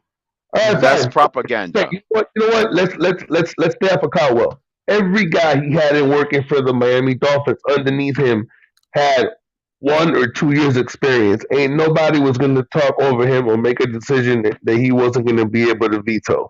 He wasn't going to listen to nobody, and that's not a. He had people that he brought from New England that had wait multiple years. What are you talking about? Bottom line is, back to what I was saying. Mike McDaniel, he's comfortable in his own skin. Yeah. He's not afraid to make a decision. He's not afraid to have another guy in the room make a decision and him have to understand or come Has to a. Fangio ever made a decision? First of all, they not in the room yet in a real live NFL game situation, when the pressure situation, when X's and O's being called in real time and adjustments being made. This time so we're in next the heat year, of the passion. Yeah, you can't. Yeah, this time next year we can make that declaration claim. like that. Right. Okay. We don't know that what it'll be if they're gonna one bad defensive call is gonna cause them to blow his lead. Here's the thing, Big John. Listen, let me say something real quick, and I'll let you. We don't know. We got a Kelvin Gilbride, but freaking Buddy Ryan situation here. Hey, Crypto. Let's say, for instance, let's say, for instance, there's in the mid-season there's a report that comes out. Vic Fangio suggested McDaniels, hey, you need to do this on offense. And Vic Fangio, he goes to McDaniels, looks at him and says, hey, won't you stick to your fucking defense? I'll take care of the offense. I agree. I was thinking when they first, I heard somebody, I don't know what YouTuber it was, make some kind of video. And he said he had never seen a situation where you basically had two head coaches, one coach the offense and one coach the defense. And to me, I thought exactly what Crypto thought of when he just said it, when Buddy Ryan was basically the head coach of the defense, and there was a coach for the offense, and they had a spat back and forth. But even with that being said, and I understand where Crypto's coming from, the fact that McDaniel was comfortable enough to hire him and not have an issue, to me, shows me that he's comfortable in his own skin. If he made a decision, I wouldn't have an issue with that. What about when Flores hired Chan Gailey? I knew that Chan Gailey wasn't hired for Tua. Chan Gailey was hired for Fitzpatrick. No, Chan Gailey was hired to let everybody know we were about to draft a quarterback. That was, they straight telegraphed who we was about to draft with the Chan Gailey hire. Let me ask you guys a question, because I've been confused when people say this, and I'm not if I'm the one who's mistaken or if people make the mistake and don't realize it. Okay. Before Tua was drafted, before that same year before Tua was drafted, was that not the year the Miami Dolphins tried to get Tom Brady? That year, and then the year after. Yeah. When after following year. Flores was fired, because they tried to get him with they tried to get him with Sean Payton. But no, that let me know that So that was Tua after was Brian being Flores. targeted. A quarterback was being targeted, and that was because that was Bruce Beal, and you could tell that was Bruce Beal because Steve Ross took him off of the contingency plan and put his daughter instead. Yeah, his daughter.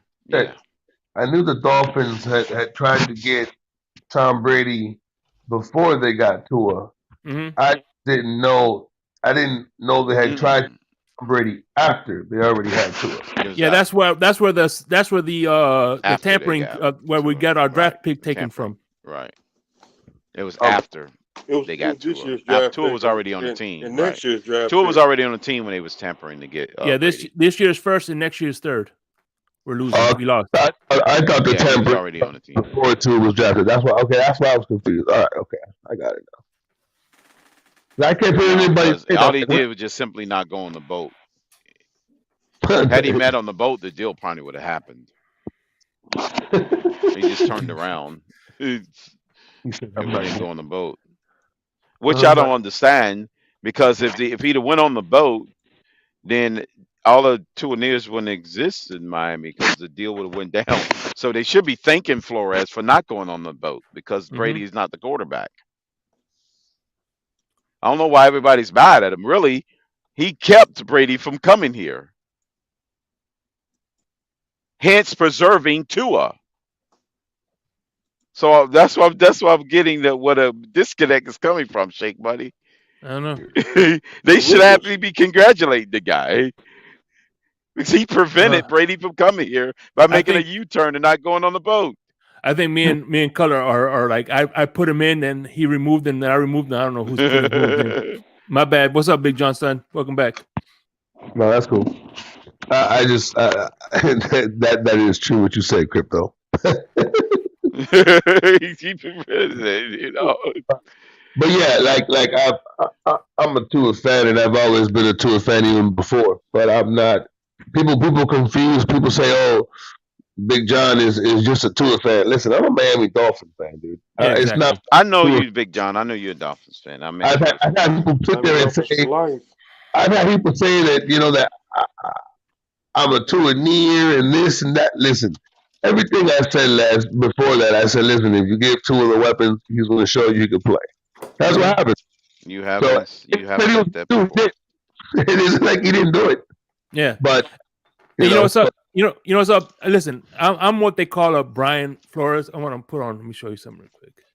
Put in quotations. A Brian Flores apologist, because I was a big supporter of his. But guess what? He's in Minnesota, and McDaniel's our coach, and that's who I'm riding with. So at the end of the day, whatever he did, whatever happened in the past with Brian Flores, it's history now, bro. I just focus on it would be funny. Year. It would be funny if he. It's like in the past with what's his name, Sperano, right? Yeah. What was you saying, Big John? Whatever Sperano did is back in the day. It would be great if Brian Flores would not want to pay a running back like he didn't want to pay a running back in Miami, and he would just release Delvin Cook. So that's reports today that they're going to out release him. Yeah, because he doesn't believe he doesn't believe in stars, according to him. Yeah, and he doesn't believe in paying high price running backs. It would be nice if he just cut him, and we could just pick for penny from dollar and give him like $30 million a bonus, because we all know that what's his name, our owner loves giving out. If you have a $15 million contract, he'll give you a $14 million signing bonus. He doesn't care. So that'd be fucking amazing. That'd be great. No, if you want him to lend you a happy hand by convincing the coach to get rid of a star running back, when the Vikings is like maybe a couple of players away from being a Super Bowl contender, I don't know what to say. I don't know. You already know Brian Flores. Brian Flores believes he can do it on his own with the defense, bro. He don't believe in Yeah, offense. he'll just believe in the defense. He ain't gonna mess with that offensive coordinator over there. They already got it. They already got the machine, well-oiled machine running in Minnesota. Well, they said that Their offense is pretty they're elite, pretty stout. I think they're eyeing the running back out of Texas, and I'm pretty sure he's going to be the replacement for Dalvin Cook if he gets drafted. So if he gets drafted, if they draft the running back out of Texas, you already know they're going to release Dalvin Cook because they tried to get Miami to give him a second round pick for Dalvin Cook, and they're like, no, he's injured and he costs $14 million. We're not going to give you a second round pick. They tried to get around pick from a couple of people. They were like, no. But at the end of the day, I mean, he's basically backed them into a corner. So it is what it is. I don't know, man. I'm gonna say this. I hate to be the bearer of bad news, Big John.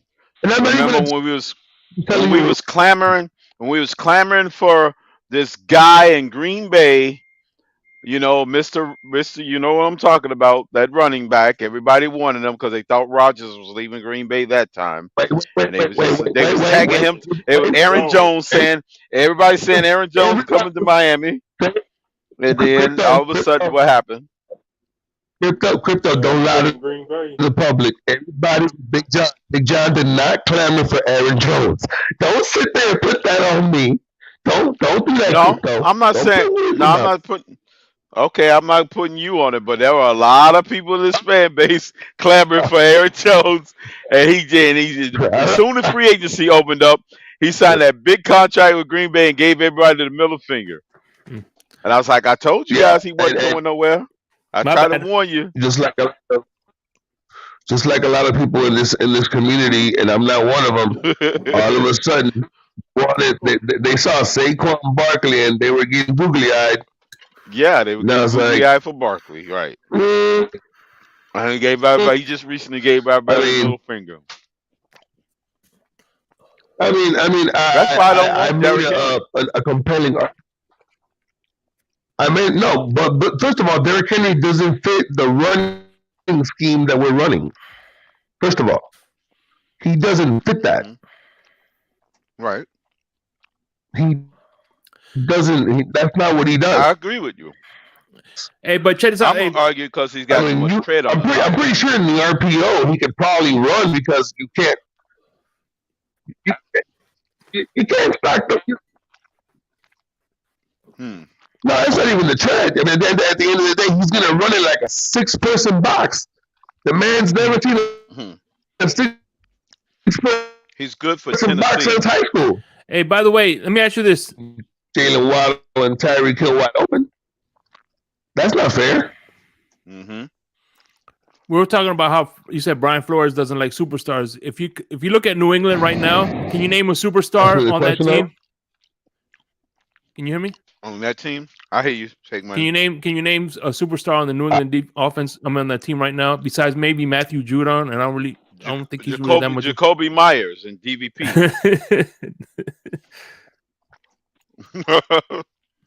What's up, Jay?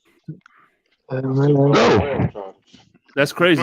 That means that you know the apple doesn't far from the tree, I guess. Right.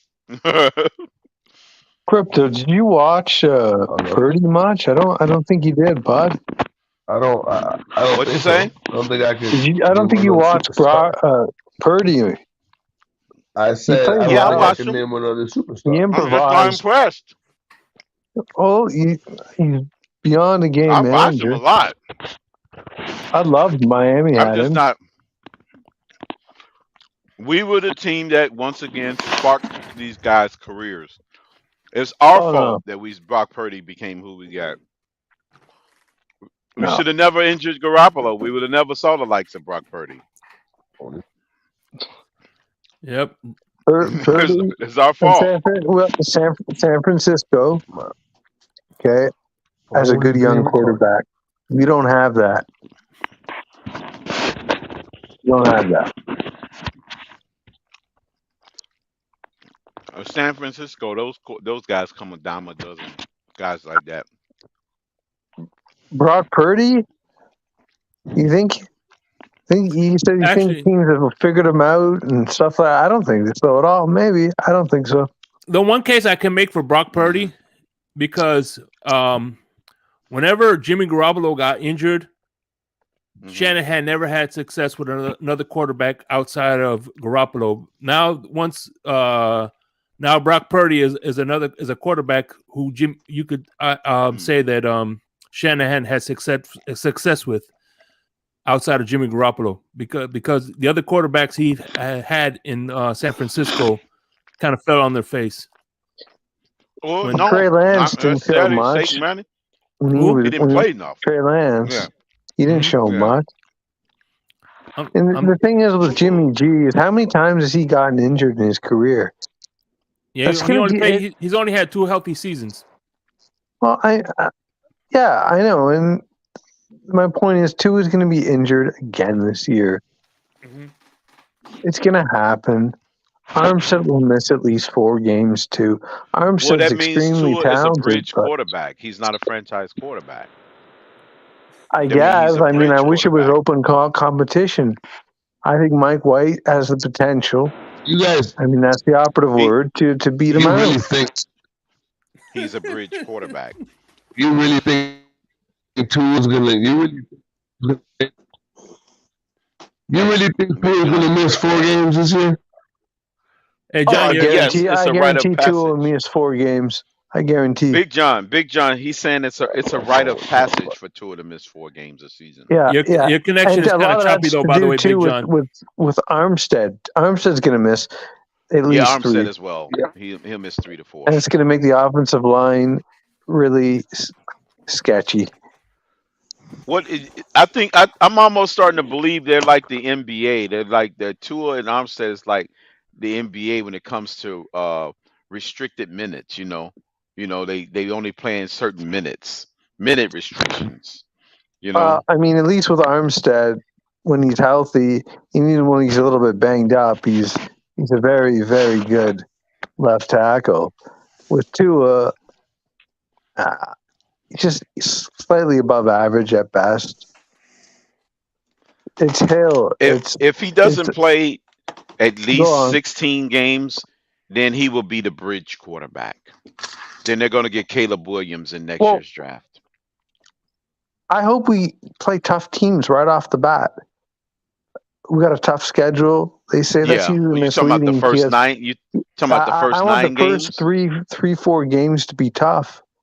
Yeah, but then again, they were tough last year. Do you want though, them to too. be the road games? We got to remember it's September. A lot of people are a little still coming off summer vacation.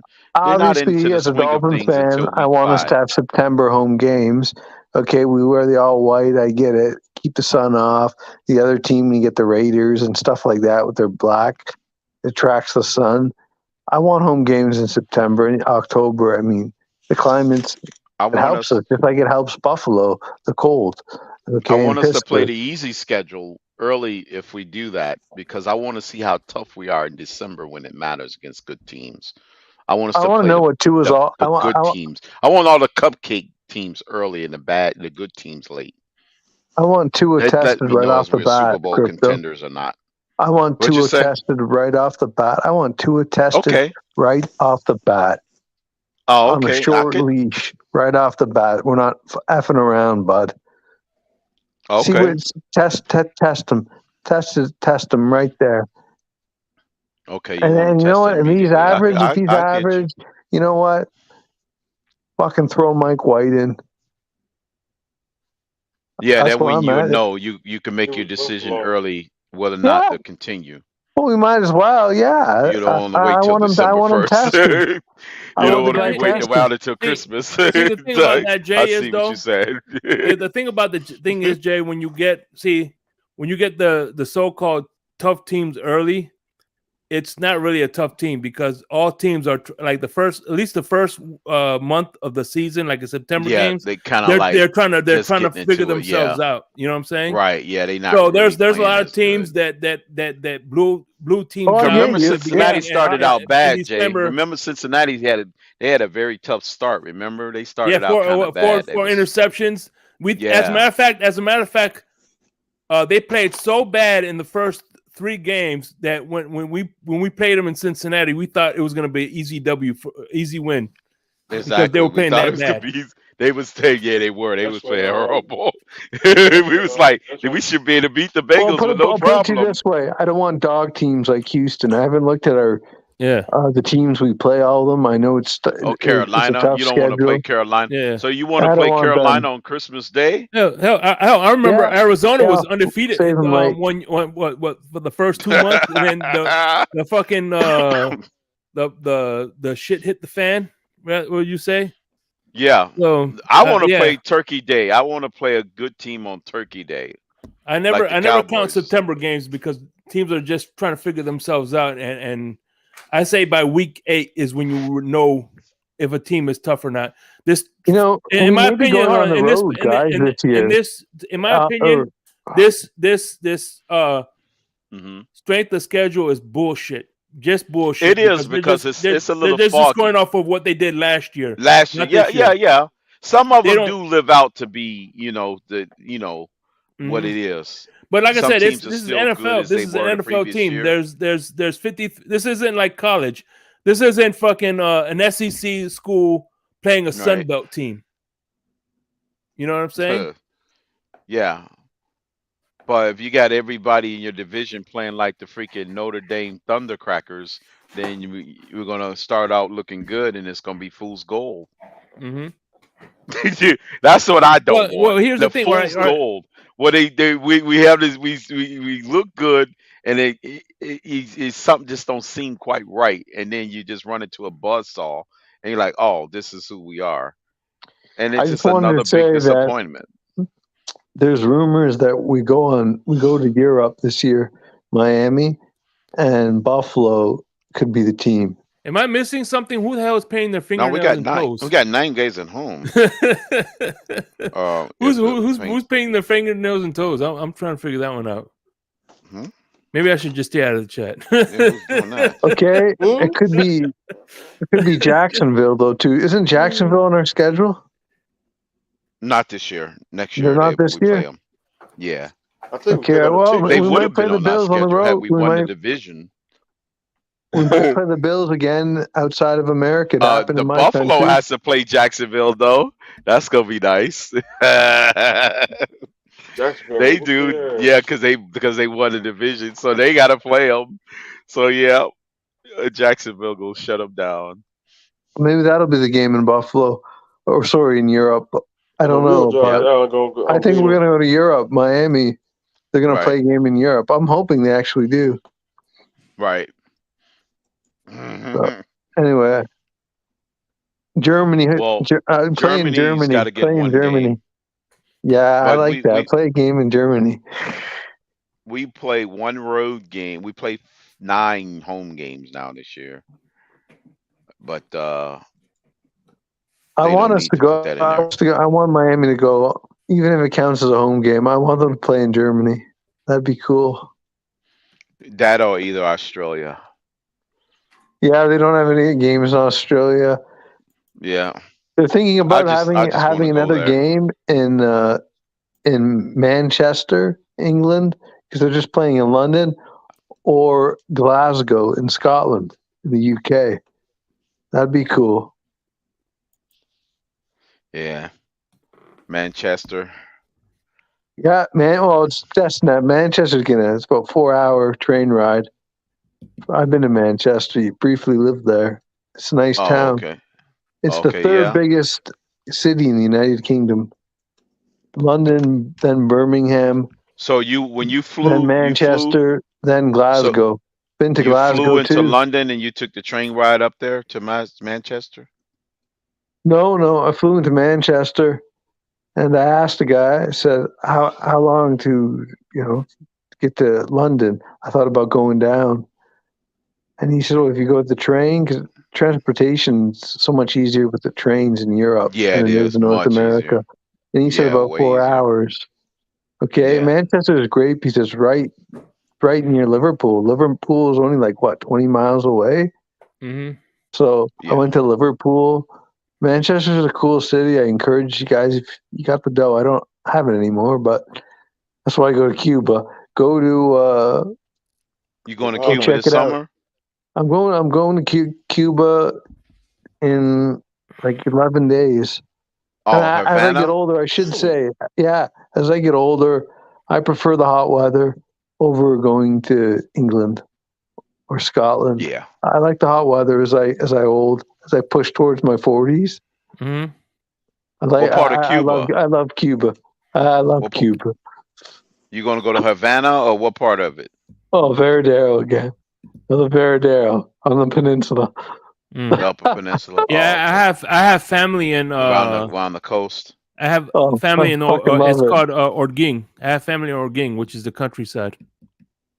It is. Now, Yeah, do they allow people to buy real estate there now? I know it's not, probably not as much, right?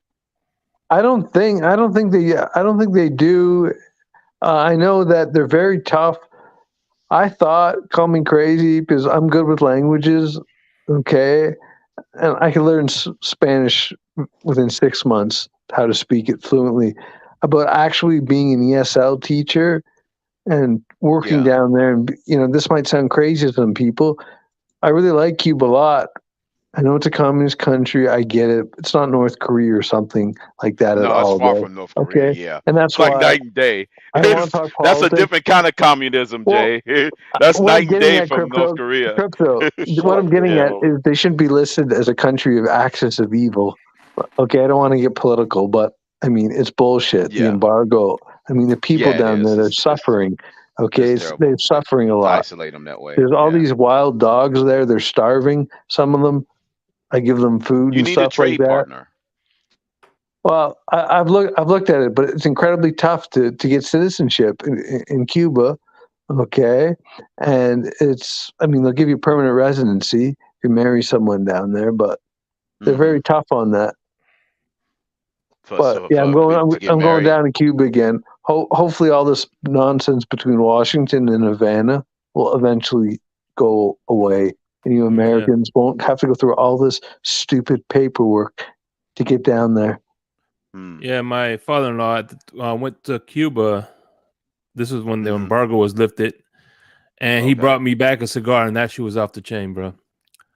My first cigar from Cuba. I never had a Cuban cigar, even though my family is from Cuba. I could get some from when I was in the Dominican Republic. You could buy Cuban cigars, but yeah, I never even had real Cuban coffee. I just had that Bustelo, which is. I was going to ask you that, Shake Money. What about the Cuban coffee? Yeah, you can't. Cuban coffee, that Cuban coffee will have your head hurting. Yeah, but the actually beans from Cuba, you know what I'm saying, we never had. Most of this stuff is from Puerto Rico or some other island. Oh, Colombia. Yeah. Yeah. But yeah, that shit will keep you awake at night, boy. Yeah, I heard it's pretty concentrated. The areas they grow. You will get a migraine. I'll tell you what, see, when I go to Shake right now in Veradero, and you can call your folks down there if they have a phone, okay, because all these embargoes and stuff, I'm sure you communicate with them via email and stuff like that, and video messaging. But yeah, they message me on Facebook, but I can't Veradero reply because I and can write in Havana, Spanish. there's an increased military presence because more Cubans are trying to leave because with Biden's policy, there's a lot of military. And they got suspicious even with me. Cuba? I went out on my cell phone. I had my headset on, my Bose in Veradero at like 2:00 at night. Well, in the morning, technically. And they got very suspicious with me. The Cuban military? The security there got very suspicious with me. Okay, I am a fucking idiot. I probably should have said there's a military base just there, right? Right? They got really suspicious with me. I'm traveling by myself too, so they're really suspicious.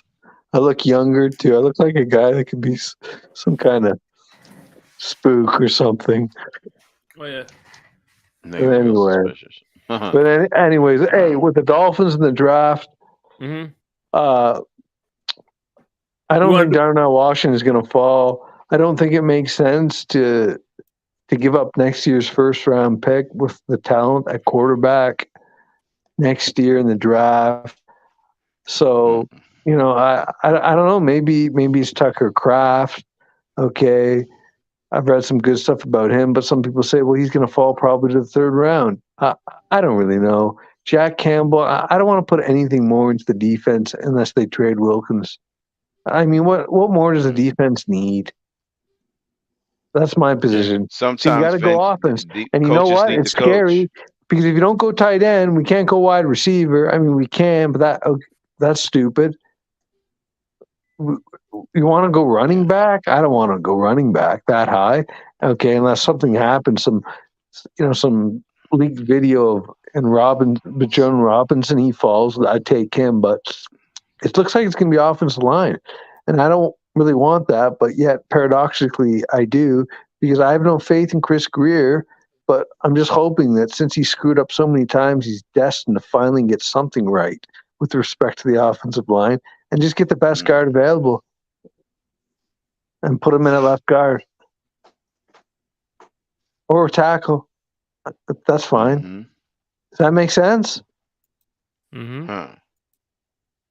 Because, I mean, what more does the defense need? Unless we trade Wilkins, what more do they need, man?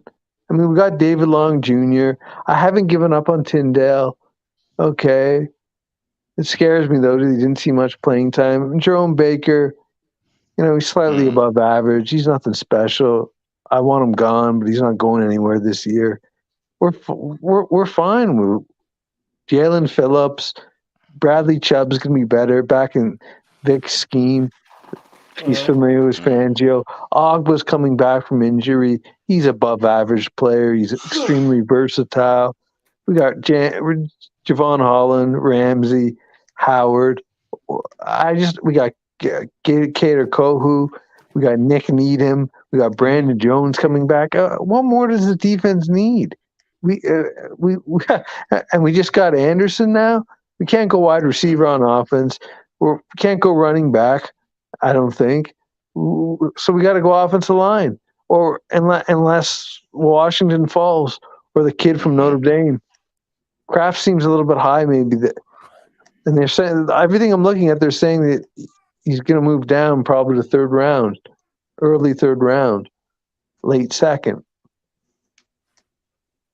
So, I guess I'm with an offensive line, or maybe if I can be sold on Kraft more.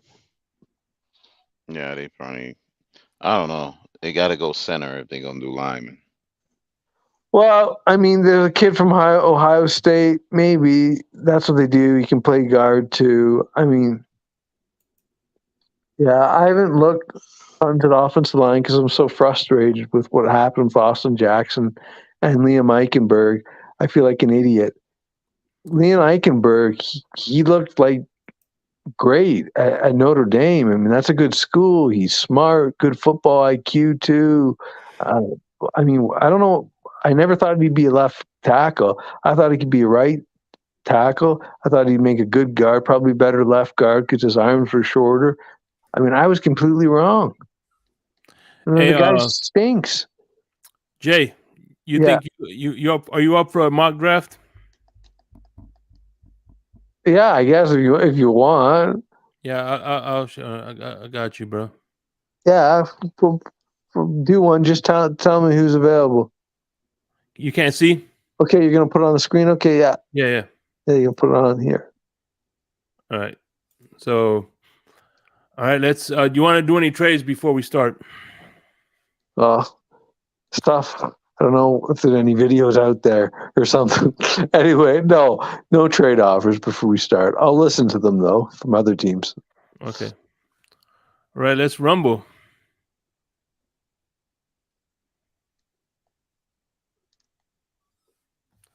You're on the clock. We got Detroit Lions. They want the 55th pick. They're offering the 55th pick. Well, first off, is Darnell Washington gone? I would think he's gone. And they're offering the 51st. Yeah, 55th. Huh? Who's on the board? As far as what you want to see, who's on the first board? Tight ends, offensive linemen. Okay, let's check it out. Draft the player. All right, I would never go defense unless we trade Wilkins. We may have to do it. All right, here we go. We got Luke Musgrave, Tucker Kraft, Luke Shoemaker, which he's usually in the mid rounds. Yeah. All right, now guards and tackles. Well, they have them separately, so we'll look at guards first. Yeah. I know. And we'll go to the center, see if that kid from Ohio State is on the board. Yep, he's on there. Luke Walper. He's on there. You want to draft him? Go to guards too. Well, they're all the same. So here you go. Yeah, they're all putting them. Well, I mean, they say he can play guard too, and Williams can play guard. Take him. Luke Walper? Take him, yeah. He can play guard, they say. Okay, we got him. Take him. Got him. Yeah. Because I think they want Williams at center. Right. Who do you got on the... All right, we got on the clock. Go ahead. Go to tight ends right away. Tight ends. All right. Hopefully Kraft's there. Yeah, I'm taking him. I'm taking Kraft. It's done. All right.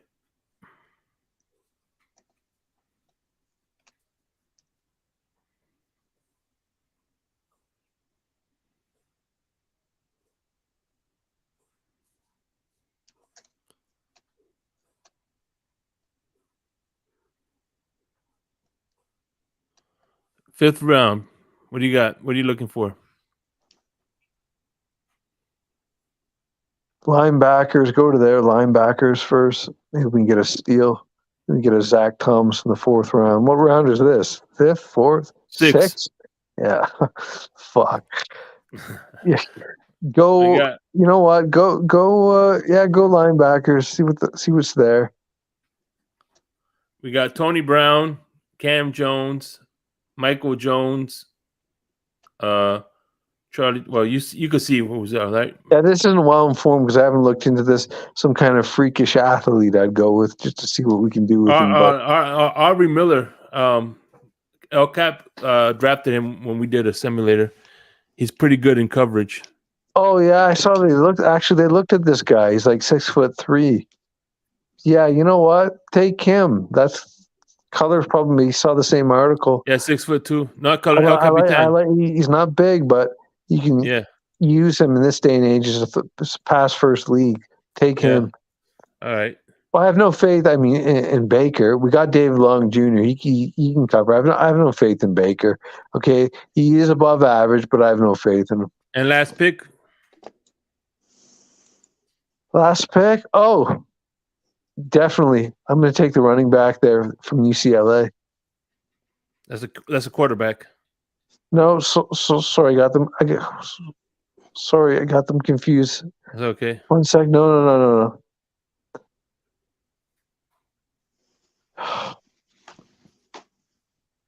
Want to see what we have available running backs?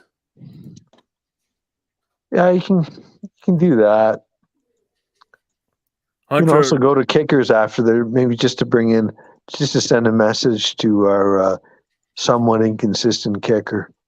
Send a message to him. Special teams. Up. Yeah. We got punter. We got kicker. Jake Moody. Take Moody. Just send a message. I want them to bring him back. Send a message if Moody beats him out in camp. But I think they'd have to absorb some of that money. Take Moody. Yeah. All right. Let's see what you're great. Let's see what you got. I'll probably get something like a B or C plus.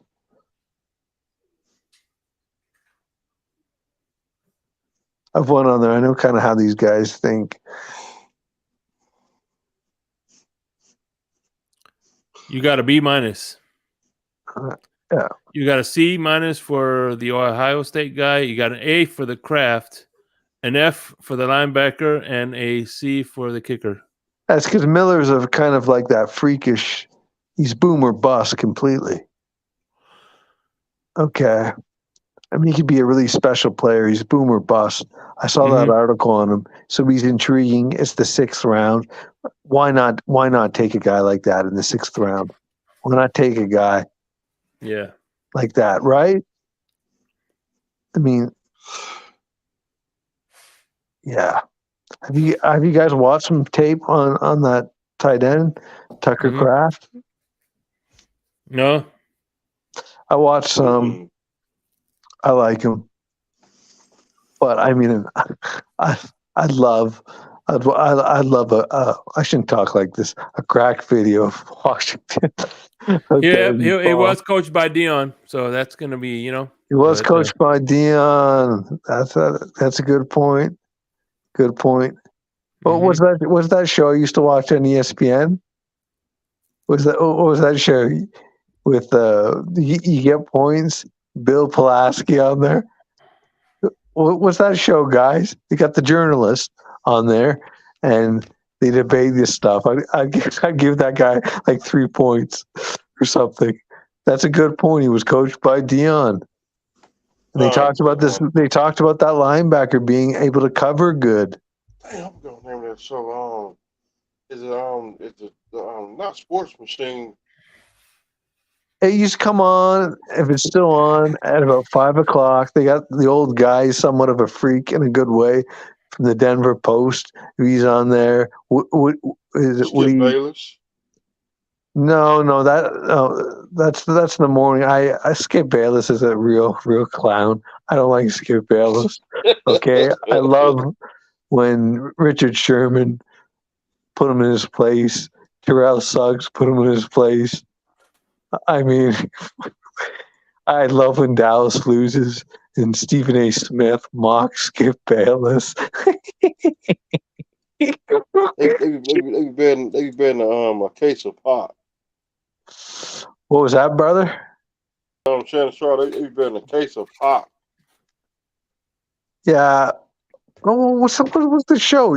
Max Kellerman used to own it, and then it was what, Tony Rowley? These years ago, Max like 20 years ago. That was That's they didn't get rid of it. It's still on there. I don't think they got rid of it. It was Tony Rowley hosted it. I saw like 4 or 5 years ago. They got Bill Pulaski from the LA Times. They got the guy from what's his name? He writes for the Boston Globe. Used to be on there too. And now he's got a show, Mike and Mike. They were both on there. The Mike brothers. They used to go on there. That show, he'd give points and stuff. I used to love that show years ago, hosted by Kellerman. I'm going to research it. It's going to bother me. But anyways, what night's the draft, guys? I may have to stream it from Cuba. What night is it? I think it's on like a Thursday night. Yeah, what's the 28th, 29th? Or the 29th? Fuck with my luck. Yeah, I'm probably going to have to stream it. I'll have to stream it. Hopefully I get it through. I'm going to have to do that. Or I'm going to have to or I can pay for it, but the American VPNs don't work down there. So I'll have to go through the Tor browser, try to get something. Yeah, it gets tough down there. That's one of the drawbacks. You have to stream a lot of stuff, right? They have restrictions. Yeah. That's one of the things I don't like about it. It's about the only thing I don't like about it. But that's the way it is. I streamed the Dolphins-Ravens game when I was there. And then what other game was it? There's one other game I streamed too. The Jet game, I think. But The anyway, sports reporters. That's the name of the show. yeah, makes sense. Makes me feel like an idiot. Sports reporters. That's what they are. They're journalists, sports journalists, reporters. Show Yeah, was on 89. yeah. So Well, they've had good people. And what's that guy from the Denver Post? Is it Woody Page? Woody Page, I think. He's funny. Well, anyway, guys, it's about to hit the 4-hour mark, man. I'm about to call it night. Crypto. Let's get some final thoughts. Jay, any final thoughts, I think it's man? Around the Horn. Saxman J. Will, Around the Horn. I think maybe that's it. I can Google it right now. Hey, can you hear me? Oh, we're about to close this thing up. Can you give me some final thoughts, Jay, real quick? I'm gonna shut it down myself. I'm happy with the signing of Anderson. I think that's good. He's got size. He's 6'3". I thought he was 6'2". Whatever. That's good. We need that. Okay, speed's good, and I'm interested in what will happen with Wilkins and how that relates to the draft. I'm keeping an eye on Lamar Jackson and hoping something crazy happens. Like, Wilkins, next year's first round pick, probably 2 first round picks, and Wilkins for Lamar. I would love that. I don't think it's going to happen, though, but I'd love that. So, all right, brother. Okay, take care, bye. All right, brother. Mr. Miami 305, I got nothing but love for you, man. I miss seeing you over at the Mace channel, you know what I'm saying? Hopefully one day, shout out to Mace, by the way. Shout out to Brother Mace. Mm-hmm. And shout out to everybody on the panel. Shout out to everybody on the chat. Much love, respect. I'm about to do like Shawn Michaels used to say, ladies and gentlemen, Shawn Michaels. It's a new Continental Challenge and current WWE heavyweight champ have left the building. Shawn Michaels have left the building. All right, brother. I'll see you soon on Mace channel. All right, that's what's up. Hell yeah. All right, brother. I'm out, man. I'm out.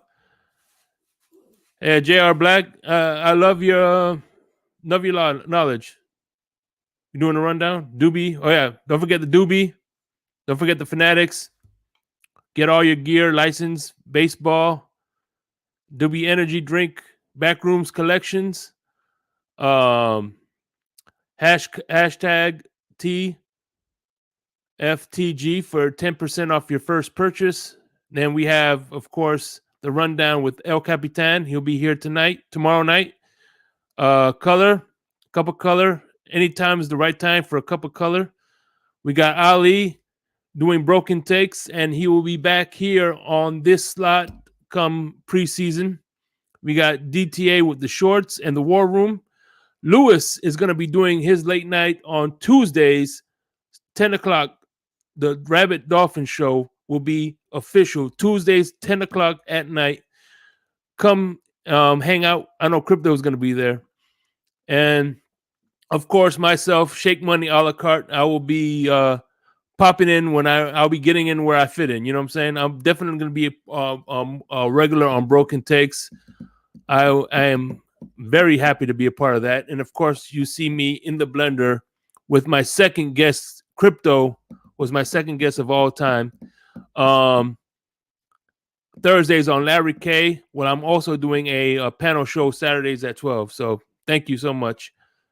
Crypto, what are your final thoughts? Did you fall asleep? Crypto? Damn, was the rundown that boring? I think he fell down in his bathroom. Well, I'll take it over. I'll take his final thought then. JR Black, you're a class act. Love you, buddy. Scrappy, Scar, 305. Yeah, dang, Robbie Anderson, right? Poor man's D-Hop. Saxman J, Jimmy Satterfield. Glad to see you guys hanging with us late. V21. I think I hit everybody that's still hanging around. Raphael, I see you. Yep, that's about everybody still hanging around. Can you hear me, Shake? Yeah, I can hear you now. So, yeah. And my final thought, everybody have a great weekend.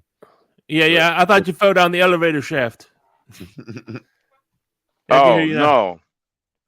Oh, What okay. are your No, final thoughts? it's been a pleasure, man. I enjoyed the show. Nice chopping it up with you on this Always. Saturday, which is my Friday. So I was gonna say with inside the elevator shaft, this is the message. Hmm. While you're taking a shit in that bathroom right there, Yeah. if that floor gives away, you're gonna be in the shit. Yes. So you know, Bring extra so toilet paper, what you're trying to say.